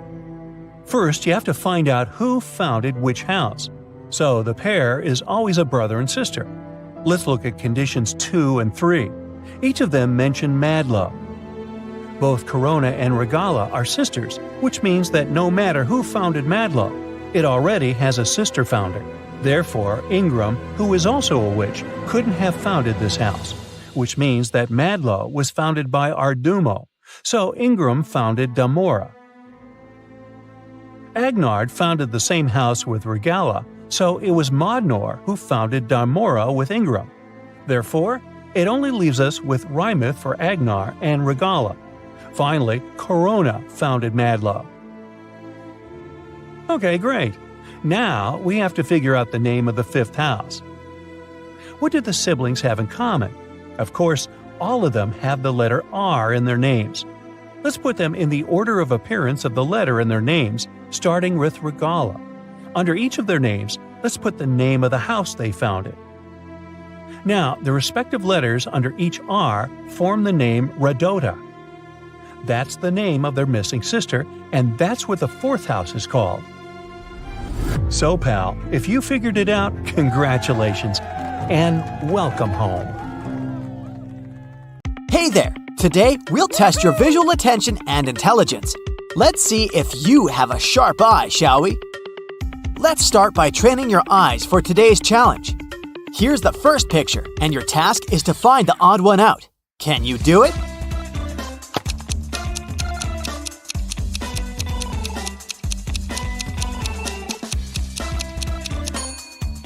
Yes, it's right here. Okay, another set of emojis. This time, all of them come in pairs except for one that's a single Pringle. Can you find that one?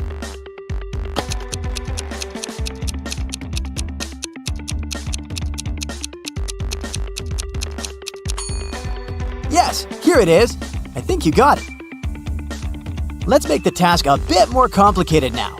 How many B's can you find among all these D's? I'll give you 30 seconds for this one.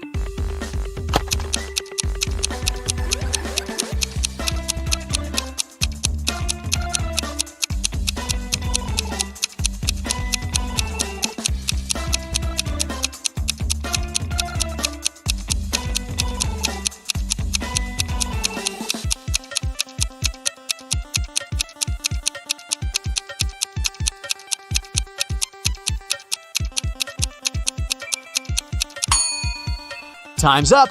There's 3 of them. I hope you haven't lost anything. A similar task, but now you should find B's among 8s. How many do you see? You have another 30 seconds to do the job.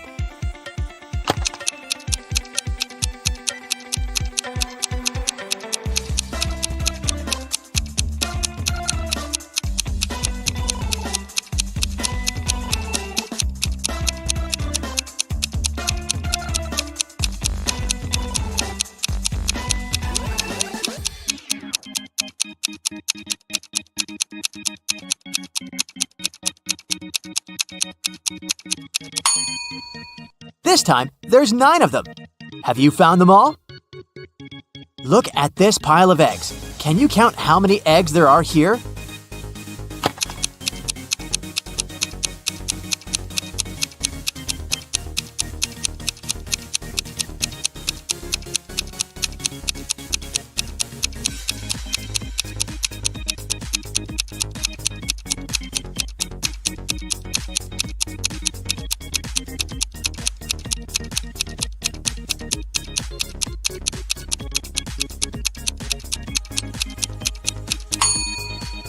Well, there are 5 layers, and all of them are perfect squares. A 5x5 one at the bottom, then there's a 4x4 one, then a 3x3 one, a 2x2 square, and one last egg on top. So, we multiply, sum up the layers, and get. How long did it take you to figure it out? Now it's time for a tricky riddle. Take a look at this picture and tell me how many circles there are here. A little hint for you. 3 isn't the correct answer. Think outside the box.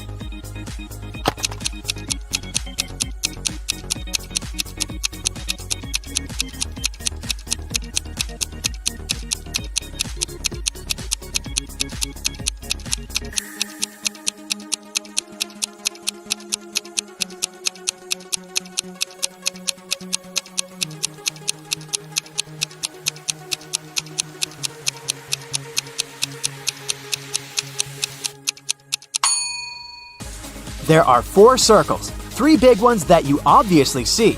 But look, there's the 4th one, this little part of the question mark. Another circle riddle, but you can relax. This one's not so tricky. Just relax and count. How many circles are in the picture?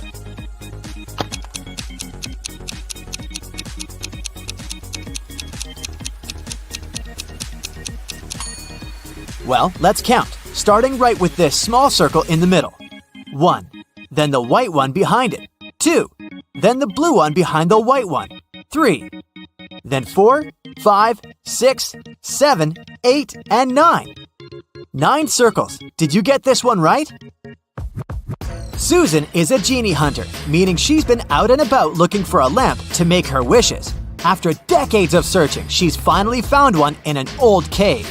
But it turns out that the lamp is guarded by spirits. As soon as Susan touches the lamp, it gets 2 duplicates, and they start switching places. Look, this one is the original lamp.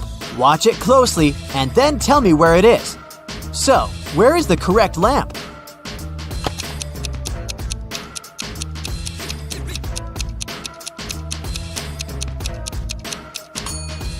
Here it is! Even though Susan's guess is correct, the lamp starts switching places again, and even faster than the last time. Keep your eyes wide open to have Susan's back. Where is the lamp with a genie?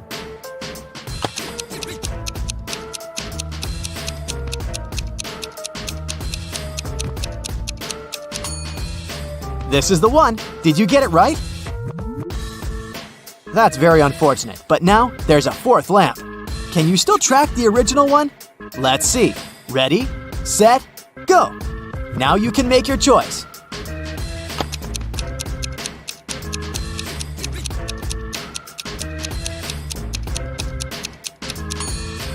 Yes, exactly. This is the one. Another spin, faster and wilder than all the previous ones. Okay, now you choose.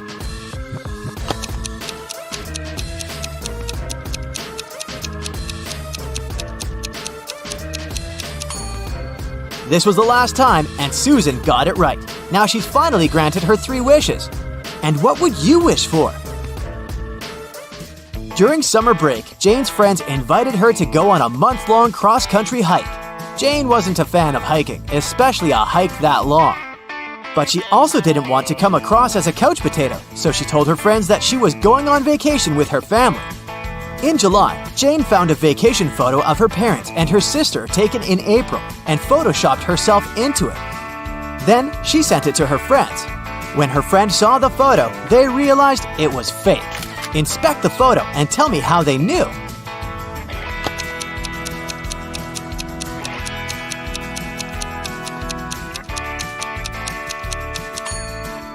Look at the other people in the photo and their clothes and hair. It's obviously windy, but Jane's hair and dress are perfectly still. Ellie had always wanted to get a cat, but her mom wouldn't allow her. Once, she found a kitten in the street, brought it home, and hid it from her mother. Ellie kept it for a week without her mom knowing about it. But one morning, Ellie went downstairs to have breakfast, and her mom realized that her daughter was keeping a cat upstairs. How did she understand it?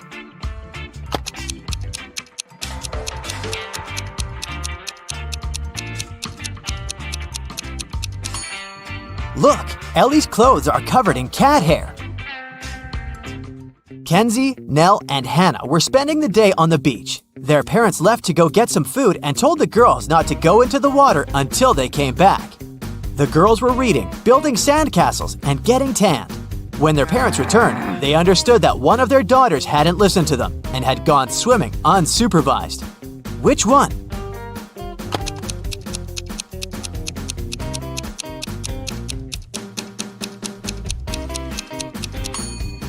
It was Nell. Look, the towel she's lying on is wet. In a parallel universe, it's only allowed to have fun and eat candy. No one there ever reads or studies. Mrs. Relham came back home after a long and fun day at a club. Her 3 daughters were supposed to have a fun day. Mrs. Relham asked them what they'd been doing. Hannah said, "I was out with some friends." Elle said, "I went to have a manicure with a classmate." Ava said, "I stayed in the room playing computer games with my online friends." Still, Mrs. Relham could tell that one of her daughters lied. Who was it?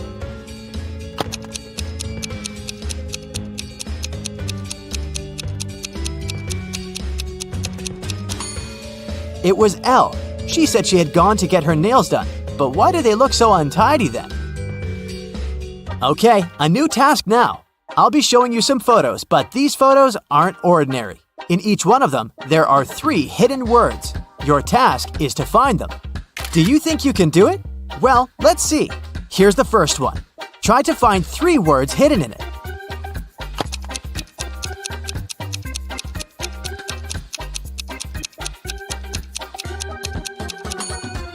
This one wasn't too hard, was it? Here are the words. Now let's make it just a tiny bit harder, but the rules are the same. There are just 3 words. I believe in you. Let's go.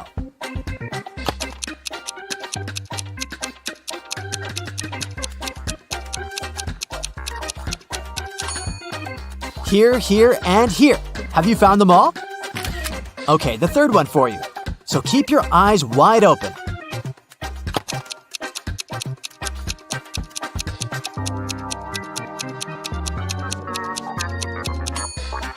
Okay, here they all are. I hope you've succeeded. If not, it's okay. To be honest, I couldn't find them myself.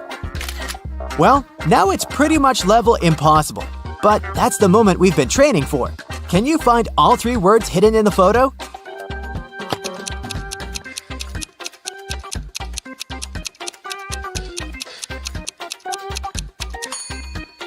Here's one, here's the second one, and here's the third one. It was tough. I'm proud of you. Ashley is going on a month-long vacation, but she has trouble packing. Or it's more that she has trouble finding things she needs in her house. Can you help her? I'll be showing you the pictures of her house and the items she needs. You just have to find them in the picture. Okay, let's start with her bedroom.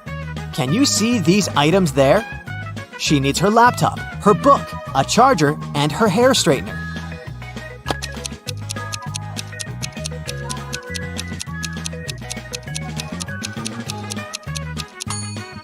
Okay, here they all are. Have you found them? The next room is a closet. She needs this particular dress, a hat, a swimsuit, and flip-flops. Can you help Ashley find them?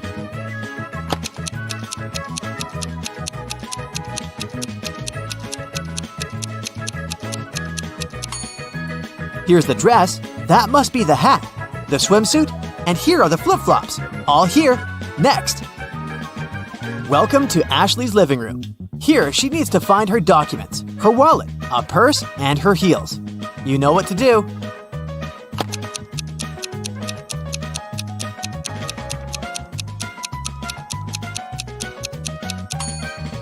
Here, here, here, and here. Great job! And finally, the bathroom. Now she only needs her sunscreen, lipstick, a small mirror, and some hair ties.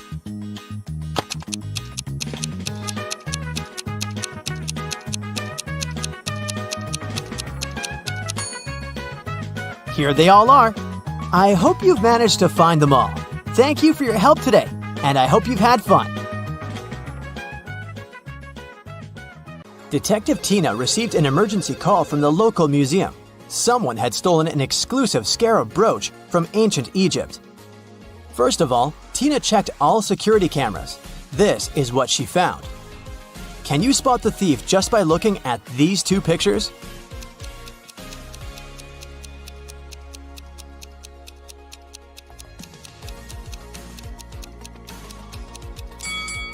See this guy? He's holding an open paper cup in the first image, but in the second image, the cup has a lid. The guy hid the stolen brooch in his paper cup. Detective Tina hurried to the crime scene. When the brooch disappeared, the museum security system locked all visitors inside the building. But the guards didn't find the suspected person among the visitors. How did he escape? Have you guessed?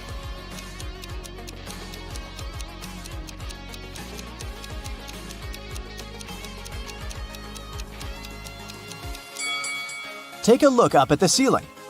See the shoe prints on the statue? The thief climbed this sculpture and escaped through the window on the roof. Tina went to the roof to search for some clues. Can you see any?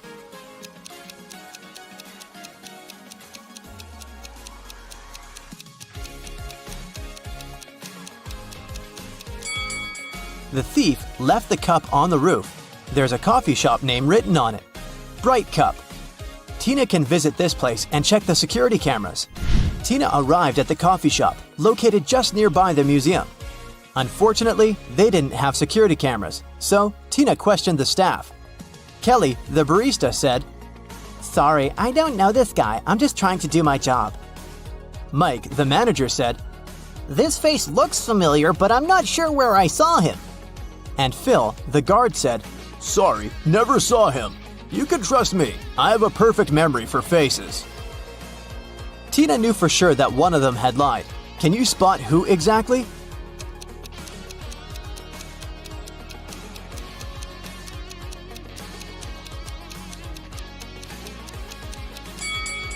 Kelly, look at her iPad. There's an incoming call from her boyfriend. Take a closer look at the contact photo. It's our thief. Therefore, Kelly is an accomplice in the crime. Tina told Kelly, "I'm afraid we should continue this conversation at the police station." But Kelly ran away through the backyard. Tina followed her and ended up in a dark basement. She got lost and found these 3 cages. The first cage is covered with fire. There are huge ice cubes all over the second cage, and the third cage is full of venomous scorpions. Tina has to choose one of them to get to the surface. Can you help her choose the safest option?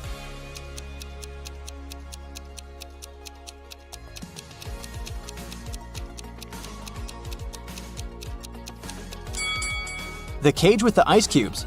She can get cold, but it's still safer than the other 2 cages. The police caught Kelly and brought her to the station. During interrogation, Kelly told Tina 4 facts. First of all, this guy's name is Alex. Secondly, he's my ex-boyfriend. We don't get along anymore. We went to the same college and met in history class. And finally, I don't know why he'd stolen this stupid brooch. One of the facts is false. Can you guess which one?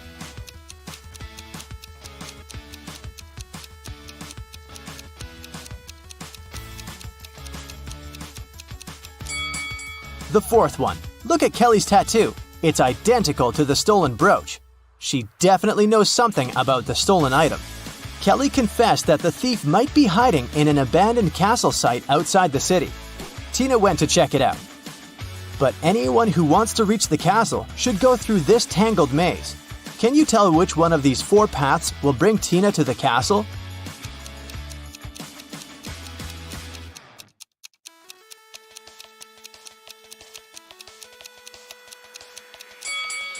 The first path leads to the pond with crocodiles. The third one leads nowhere. And the 4th way goes back to the beginning. So Tina should choose the second path. Tina entered the castle and saw a room full of ancient artifacts. She spotted the thief right away. What about you? Can you see him?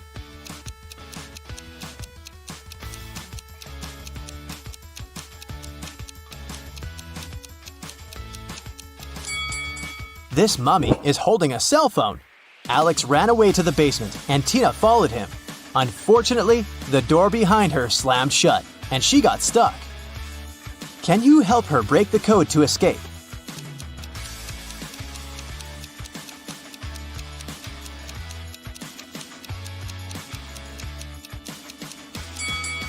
A calendar on the door says, "You force heaven to be empty."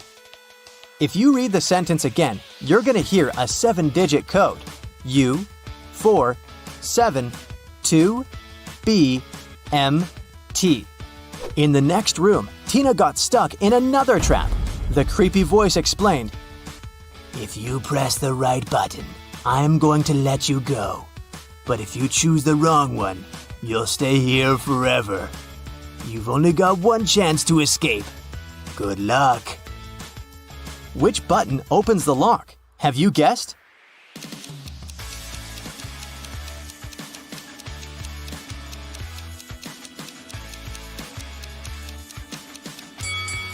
She should pick the black button. This picture on the wall is a hint. The rainbow contains all colors except for black. Tina got out of the trap and entered a room full of old furniture. She noticed 3 odd details about this room right away. What about you?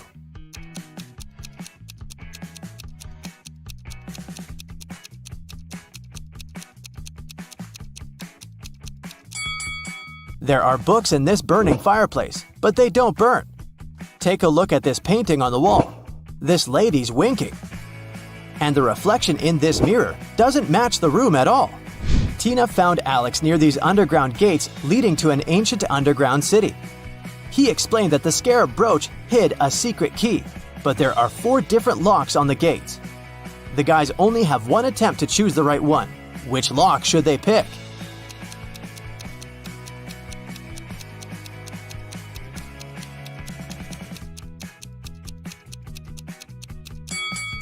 The 4th lock is the only perfect match for this key.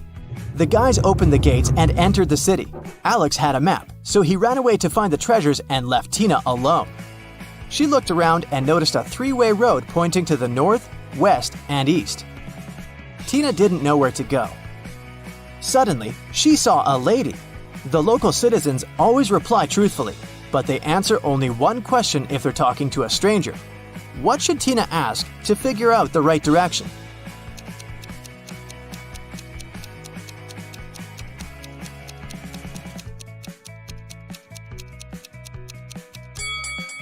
she should ask, if the right direction is not the east, is it west? Here's why. There are 3 possible answers. 1. Yes, west is correct. 2. No, east is the right direction. 3. Neither one nor the other. Tina should go north. Or, Tina might just ask the name of this lady and then introduce herself. This way, they won't be strangers anymore, and Tina would be able to ask as many questions as she needed.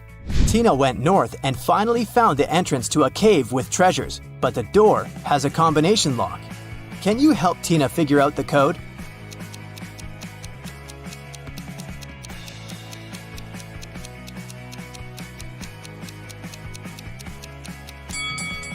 Take a look at these figures. The number corresponds to the sum of intersection points. Therefore, she needs to calculate the number of points in the last figure. And voila, the 4-digit code is solved.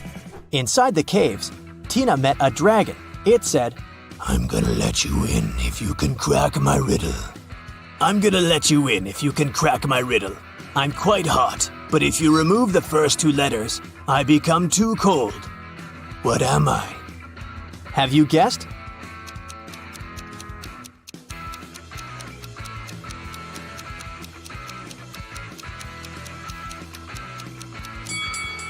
The correct answer is spice. When we take away the first 2 letters, it turns into ice.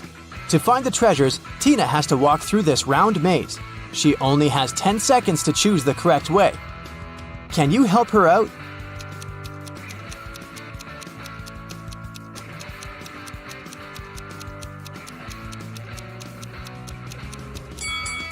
Here's the easiest way. Tina found 3 doors in the center of the labyrinth. Each door leads to treasures. But each way also hides some danger.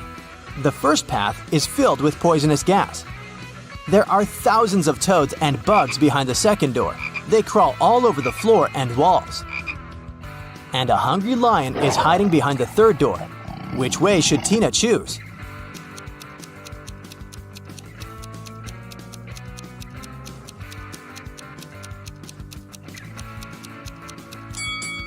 The second way. Although bugs and toads can be gross, they're not dangerous. Tina took the treasures and headed home. Suddenly, she met Alex. Tina decided to trick him and offered him a deal. If you manage to solve my puzzle, I'm going to give you 100% of the treasures. But if you fail, you'll get nothing and go to jail. Here's the riddle. Move just 1 match to point this giraffe in a different direction. Alex failed to crack this riddle. What about you?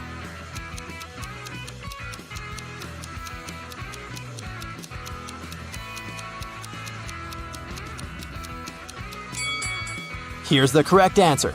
Pretty easy, huh? Today, I'm going to test your attention to detail with short but tricky puzzles. Do you have what it takes to find all the oddities in them? Let's check.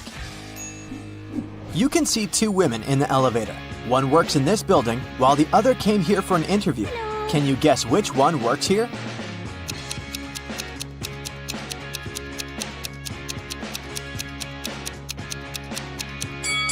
The woman on the right has a name tag on her jacket, while the one on the left has none. Can you spot an odd pineapple here?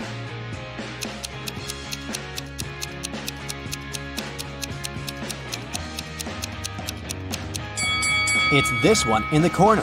It has 3 leaves, while all the rest have 4. Okay, let's make it harder this time. Do you notice anything weird in this picture? Hurry up! A tap coming right out of the tree doesn't look right, and a purple coconut looks sort of off, right? You've got 3 desserts before you, but only one of them is safe to eat. Can you choose the right one?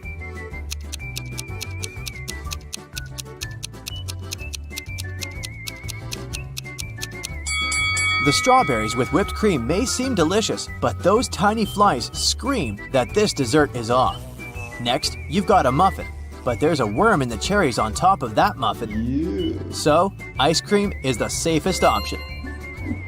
Now let's see how sharp your eyes are.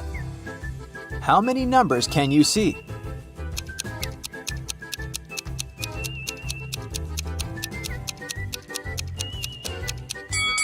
The numbers on the screen are 1, 2, 3, 7, 5, 0, 8, 6, 9.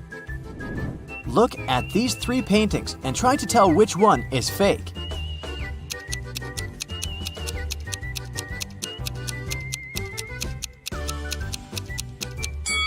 The second one, it's labeled as having been painted in 1950, but there's a lion looking at a smartphone in it. How could there be smartphones back then? You're lost in the woods, cold, and so very hungry. Suddenly, you walk out to a clearing where you see 3 cozy-looking houses. Check your survivor's instinct. Which one do you think is safe to enter?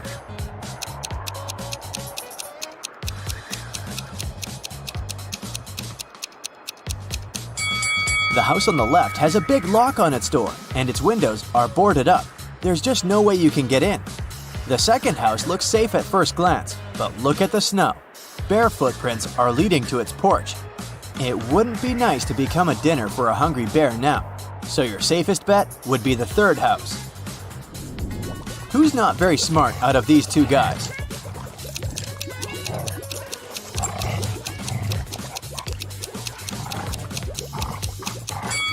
Well, giving your cat a wash from time to time isn't that bad, although the kitty sure wouldn't like it, so the guy on the left is doing fine. As for the one on the right, look at the pet food package in his hands. He's giving his dog cat's food. This stuff shouldn't be confused. Can you spot what's wrong with this image?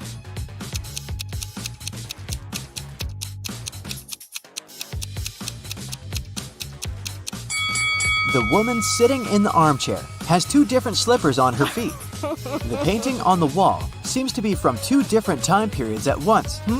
There's a Victorian-era man with a digital camera hanging from a strap on his neck. Which of these 3 pictures has something wrong in it?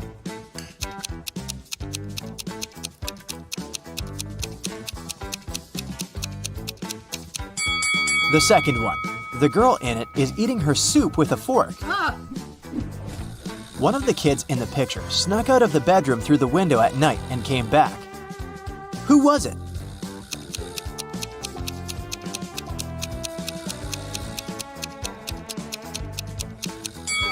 The one in the lower right corner still has their shoes on. One of these people going abroad is suspicious. Who?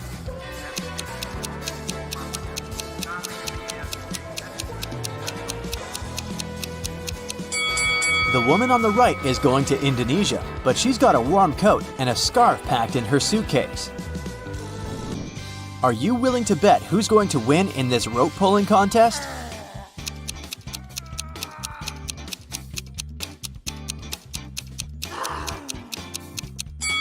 If you placed your bet on the right-hand team, you've got it. There's more than one person on their side. They're just hidden outside the frame. Can you figure out how many interviews this guy already attended this month? Oh, no.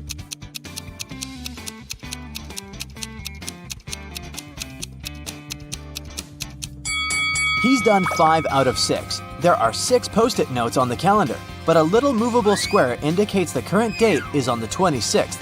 His next interview is on the 28th. This room has something wrong, but I can't see it. Can you?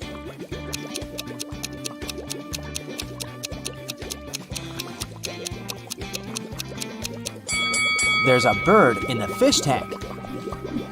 Which hand is the odd one out?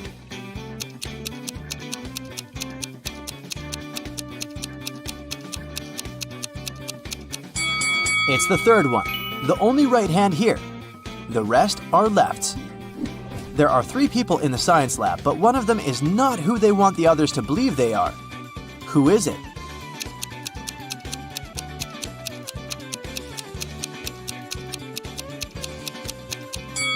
It's the guy on the right. He's wearing a fake ID badge on his lab coat.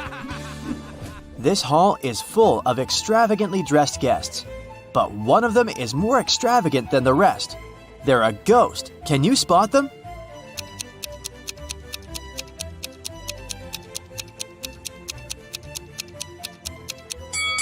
Look at the woman on the left. Her feet are almost transparent. She must be the ghost. This one will require both your observation skills and logic. Which of the two teapots can hold more tea?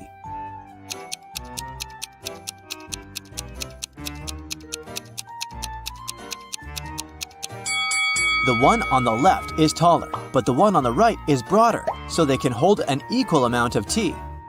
Still, the taller one also has its nose at the same level as the broader one, which won't allow it to be filled to the brim, so the right teapot can hold more tea. Which one of these three people came to this cafe not alone?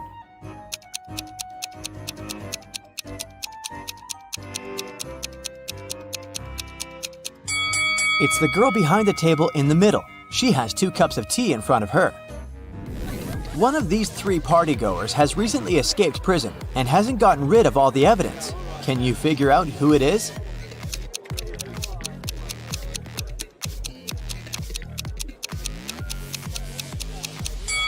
It's the guy on the right. He still has handcuffs hanging from one of his hands. An art exhibition owner has sold a painting to a private collector. He said it was a work of an unknown 18th century artist. But the next day, the disgruntled buyer returned the picture to the exhibition owner and demanded his money back. Can you tell why by looking at the picture?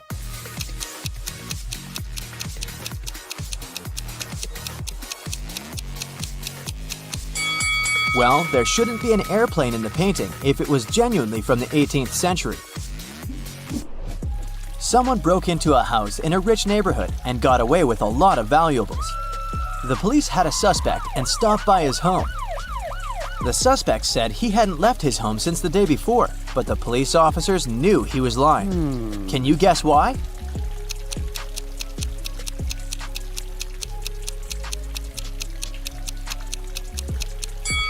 Look at the helmet on the bike's handlebar. It's upside down.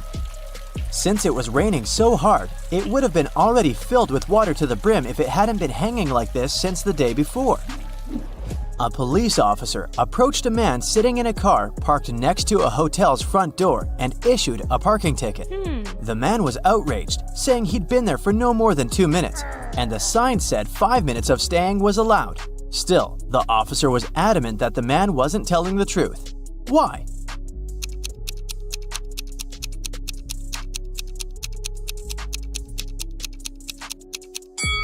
There had been a heavy snowfall and just too much snow on the man's car hood and roof. If he had arrived just 2 minutes before, the snow would have been blown away by the wind or melted. There are 3 passports before you, but only 2 of them are real. Which one is fake and why?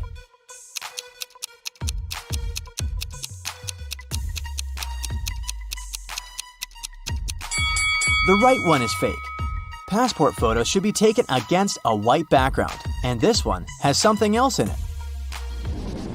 Which of these 2 people here is asking for trouble?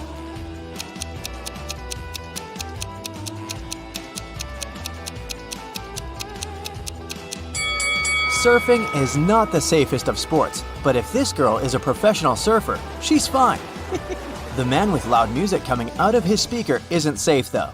Loud sounds such as shouting or music can cause an avalanche in the mountains. Jason says he's just returned from a trip to Antarctica and he's showing his friends photographs taken there.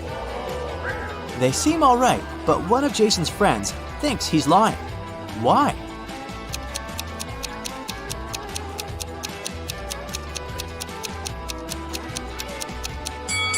Look at Jason's face. He has tan lines from the sunglasses. Hi, my favorite detective. I've got a new portion of tricky riddles for you to train your sharp mind. Let's start. Yeah. One summer night, Emily threw a big party. But in the morning, she discovered that someone had stolen all her jewelry and money. Oh no! The police have 3 suspects: Daniel, Emily's boyfriend, Lily, her best friend, and Hannah, the girl's sister. Daniel told the police that he'd been playing computer games with his friend all night long. Lily felt sick and went home in the middle of the night. She said she knew nothing about the theft when the police called her. And Hannah said that she had stayed at the party till 7 a.m. and then had taken a taxi home because nobody could give her a lift. It was dark and she couldn't see anything. Who was lying?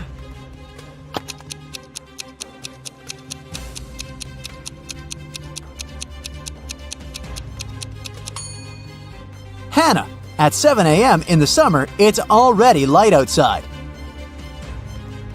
One day, a famous soccer coach went missing right from the changing rooms. The police had 3 suspects, and all of them were from his team. Brandon said that after the training, he'd stayed on the pitch to practice a bit more. He hadn't been to the changing room yet. Andrew swore that after the training, he had gone outside to meet with his girlfriend. And James said, "When I was leaving the changing room, the coach was still there."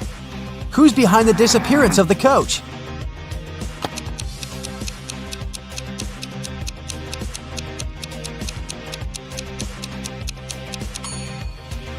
It's Brandon. He said he hadn't been to the changing room yet. But look, he's wearing not his uniform, but his street clothes. Once, a mad professor kidnapped Zoe and held her in his house. Was he planning to experiment on her? There was no way the young woman could escape. But one day, the scientist got bored. You'll have to make breakfast for me tomorrow. If I like it, I'll let you go. If not, no one will hear about you again. In the morning, Zoe went to the kitchen and started cooking. But when she turned away from the stove, the scientist threw a whole box of salt into the pot. However, when Zoe served him breakfast, he realized he had to set the girl free. Can you figure out what Zoe cooked?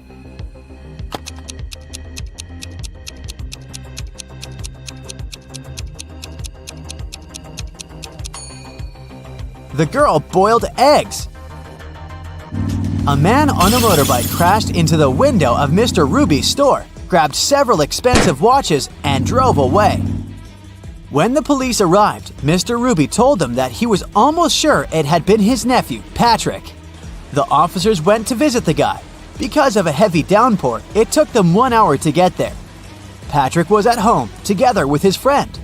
"Look at the weather. I haven't been outside since yesterday." Patrick's friend confirmed his words, but the police didn't believe their story and arrested Patrick. Why?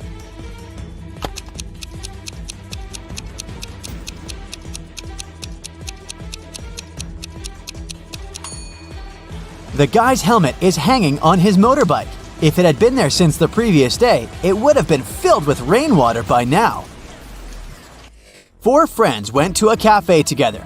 2 of them, Linda and Mike, ordered a large pot of blueberry tea. Kirsten took some lemonade, and Oscar opted for orange juice.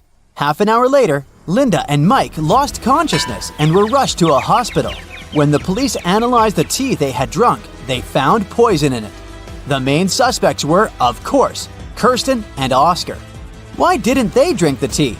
Kirsten said that she didn't like tea with berries, and Oscar explained that he was allergic to blackberries.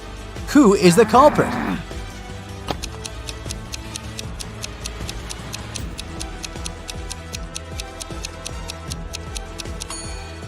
It's Oscar. He said he was allergic to blackberries, but the tea his friends drank was with blueberries.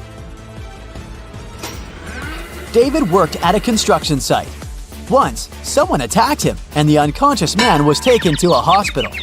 Police officers who arrived to investigate the case had 3 suspects who also worked at the construction site: Alex, Ryan, and John.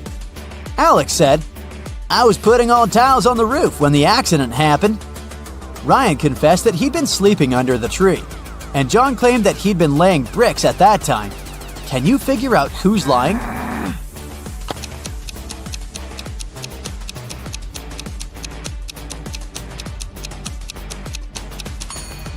Alex was the one to hurt David. The building has no roof yet, so he couldn't be putting tiles up there. You've bought a cute little rabbit at a pet store. The animal can breed every 2 months, and every time it will deliver 5 babies. How many rabbits will you have in a year?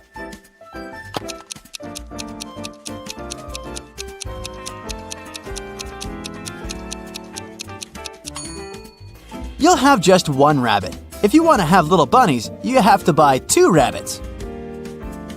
Look at these people attentively. Who is a mer person? Pay attention to every little detail.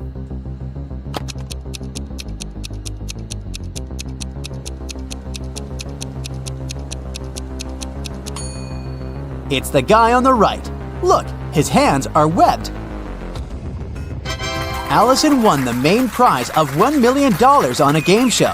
But when the shooting was over, it turned out that the host of the show had disappeared, together with the prize. The police managed to log into the computer in his office. They saw that the host had sent this message to his girlfriend. It looked like the host had told his girlfriend where he was going. The police went to the airport, but which flight was the host going to catch? Can you figure it out?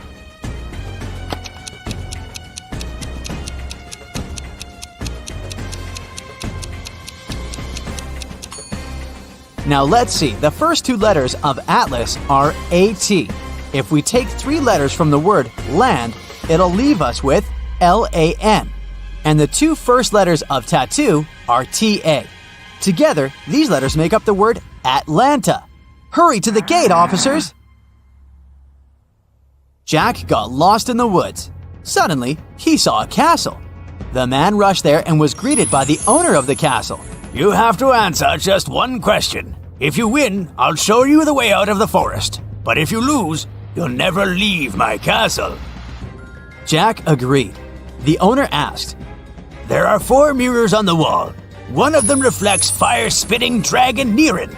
The second, beautiful mermaid Laura. In the third mirror, you can see a terrifying vampire Sam. And in the fourth, unicorn David. You have to figure out which reflection isn't real, and fast.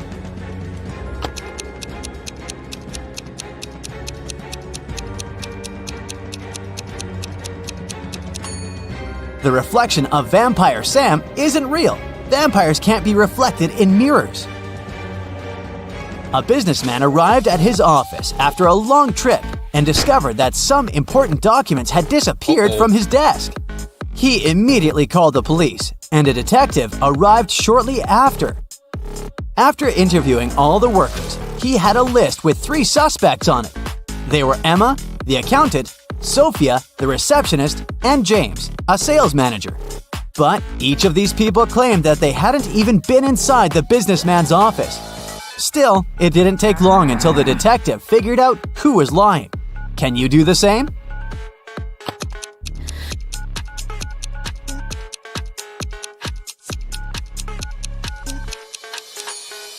The thief is James. Both women wear high heels in the office, but the footprints on the floor are obviously left by sneakers. You throw me when you need me and pick me up when you don't need me. Can you figure out what I am?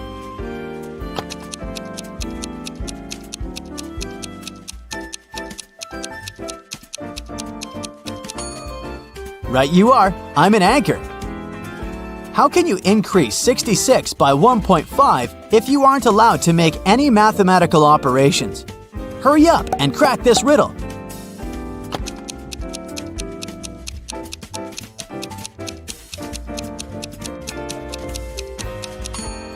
Just turn 66 upside down. It was Mr. and Mrs. Smith's wedding anniversary, and Mrs. Smith was going to put on diamond earrings her husband had presented her for their wedding. But when she opened her jewelry box, she saw that the earrings weren't there. She called her daughters, Dora and Laura. I've told you so many times not to touch my things. Who took my jewelry this time? Dora exclaimed, I haven't touched your jewelry box. Laura also denied taking her mom's stuff. I don't even wear earrings. Can you figure out which girl is lying?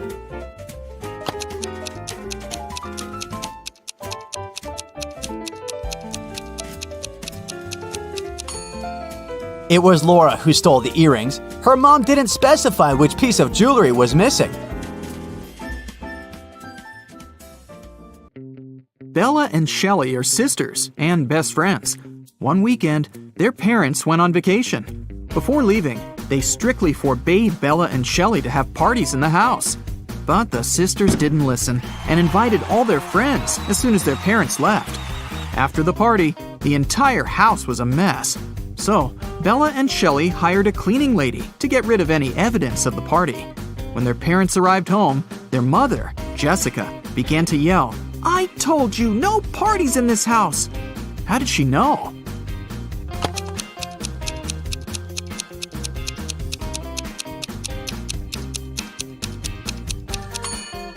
The house is too clean. There was dust on this glass vase when the parents left, but now it's fresh and clean. Jessica asked Bella and Shelley to mow the backyard lawn. None of the sisters wanted to do this annoying task, so Shelley offered an easy way out. She put 2 cards in a hat and said, "I wrote mow on the first card and chill on the second. Pull a card and choose your destiny." Bella wasn't so naive. She suspected that Shelley was cheating and put both cards with mow written on them. But no one would believe her if she just tried to expose Shelley. And no one would look at the other card once her fate was decided. What should she do?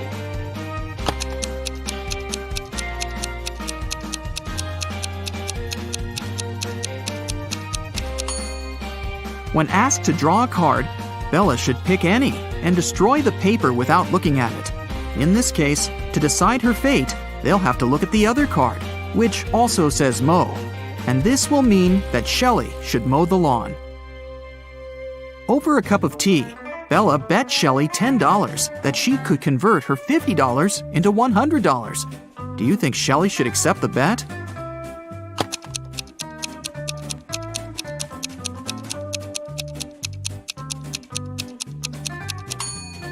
There's no logical reason behind accepting it. If Bella isn't able to convert the money, she'll lose the bet. But she has only $10 to lose. Meanwhile, Shelley is supposed to be giving her $50 from her wallet. Thus, even if Shelley wins the bet, she'll still lose $40. Bella and Shelley have a certain number of candies.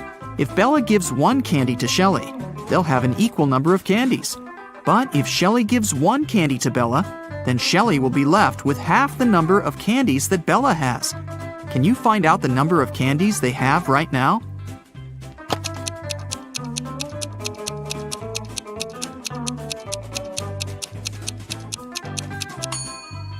Let's use some math to figure it out. Right now, Shelley has X candies and Bella has Z candies. Now we can sum it up in these equations. X plus 1 equals Z minus 1. Therefore, Z minus X equals 2. Also, X minus 1 equals Z plus 1 divided by 2. Now we know that 2X minus Z equals 3. So, if we equate these two conclusions, we'll get the following. X plus 2 equals 2X minus 3. Now we know that X equals 5, and Z equals 7. Therefore, Shelley has 5 candies, and Bella has 7 candies. Shelley was doing laundry and found out that her favorite t-shirt got torn. Can you count the exact number of holes in her t-shirt?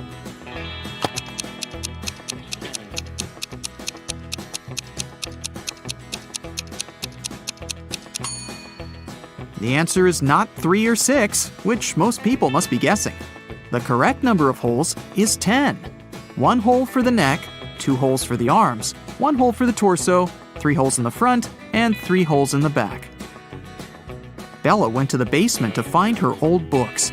Suddenly, the bulb burned out. Bella took the new bulb to replace it, but the wires are very tangled. Can you find the correct switch that will turn on the bulb?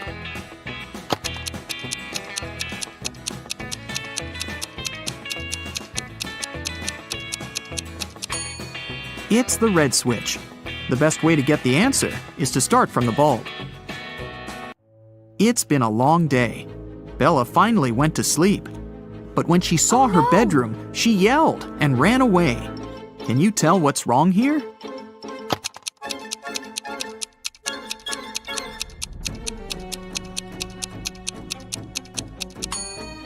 Did you notice this zombie? Bella ran to the living room and shut the door. Is she safe here?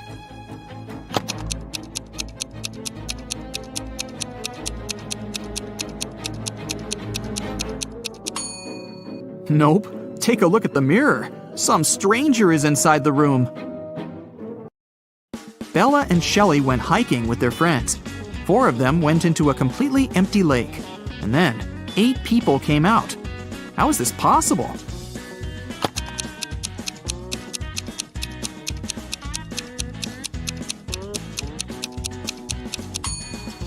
4 people were sitting on the shoulders of the other 4 when they were getting inside the lake. The guys made a stop to have a picnic. They began to play football. During their play, Bella's boyfriend, Rob, busted his lips and ears and broke a couple of ribs and thighs. However, he still managed to play a professional match the very next day. How can this be possible?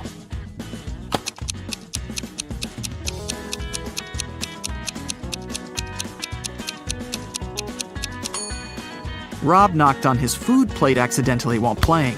He had pig lips, ears, and ribs, along with chicken thighs. When he knocked on his plate, he busted his food. On the way home, the guys went through a field. They saw a cow. It walked 30 feet north, 30 feet east, 30 feet south, and finally walked 30 feet west. All this time, where was its tail pointing? Can you solve this mystery?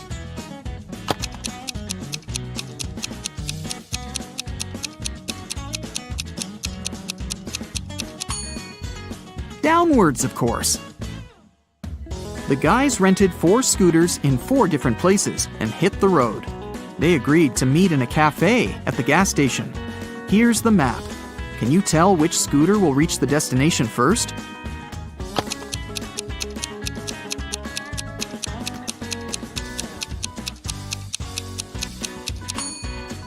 The third one. Bella and Shelley were trying to get the perfect gift for their father's birthday. Finally, they found this beautiful vintage watch, but they couldn't afford it. The seller offered them a deal. "Solve my riddle, and I'll make a 90% discount." The sisters agreed. The seller took out a $50 bill and asked, "What's the easiest way to double my money?" Can you help them solve this mystery?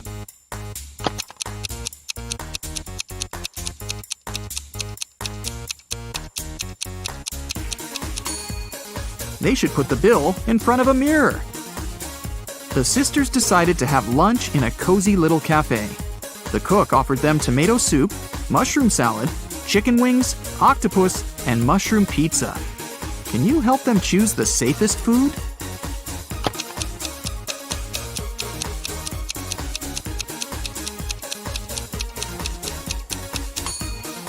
There are mirror shards in these chicken wings. Probably not the healthiest option. I'm pretty sure those mushrooms are poisonous too. This octopus is still alive, and this soup must be several weeks old. So, Bella and Shelley should choose the mushroom pizza. After lunch, the local barista offered the sisters free coffee if they managed to solve his tricky riddle. Here's the task. Name a 10-letter word in English that can be typed using only the top rows of your computer keyboard. Can you help the ladies get their free coffee?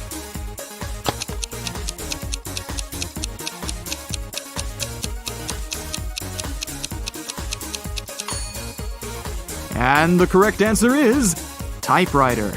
Great job! Shelley got a job at a restaurant. One night, a cook, a cobbler, and a doctor went to dinner together and asked Shelley to split the bill equally among them. When the bill arrived, it was for 4 people. How can this be possible?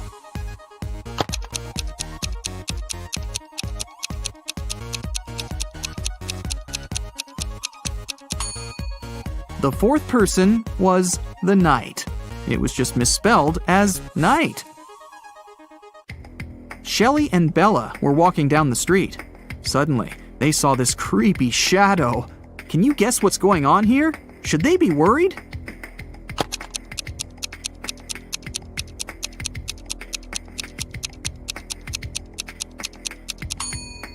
Nope. It's Halloween. The guy is just walking around and scaring people in his witch costume. See? He's wearing sneakers. Shelley and Bella saw this mysterious magic shop sign and decided to go get some tarot readings. As soon as they entered the shop, a wicked witch locked the door and said, "I will make your biggest dreams come true if you crack my code. But if you fail, you'll stay here forever." Then she gave them the following clues. A. 981. One number is perfectly placed. B. 924. Everything is incorrect. C. 093. Two numbers are part of the code, but are in the wrong places. D. 147. One number is part of the code, but is in the wrong place. E. 783. One number is part of the code, but is in the wrong place. Can you help Shelly and Bella?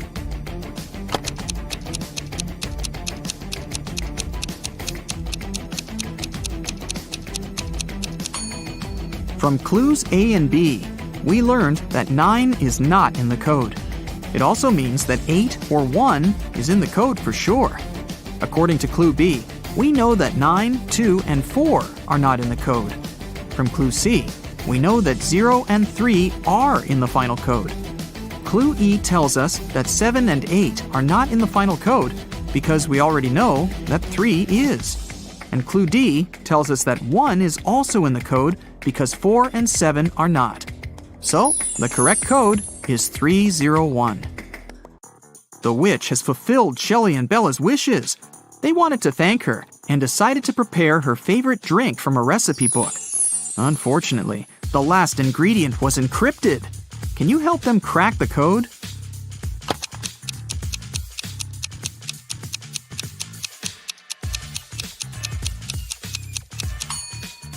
They should add a tear of a Triton. After visiting the witch, Shelly met a handsome guy, Tom. They had a perfect date. Shelly couldn't believe that he was real. She thought it was an illusion created by the witch's spell. So she decided to test the guy's logical skills. She showed him this list and asked just one question. What do these words have in common? Can you help Tom?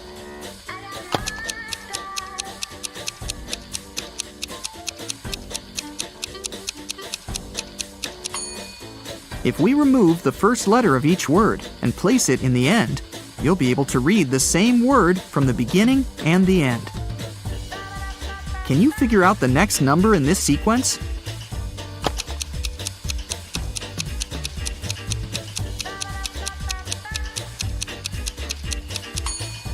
It's 2. To make the puzzle seem harder, all digits are placed apart. In fact, the sequence consists of 2 different sequences. The first one is 2, 3, 4, 5, and so on. And the second sequence is 9, 18, 36, 72, and so on. Now it's obvious that the next digit should be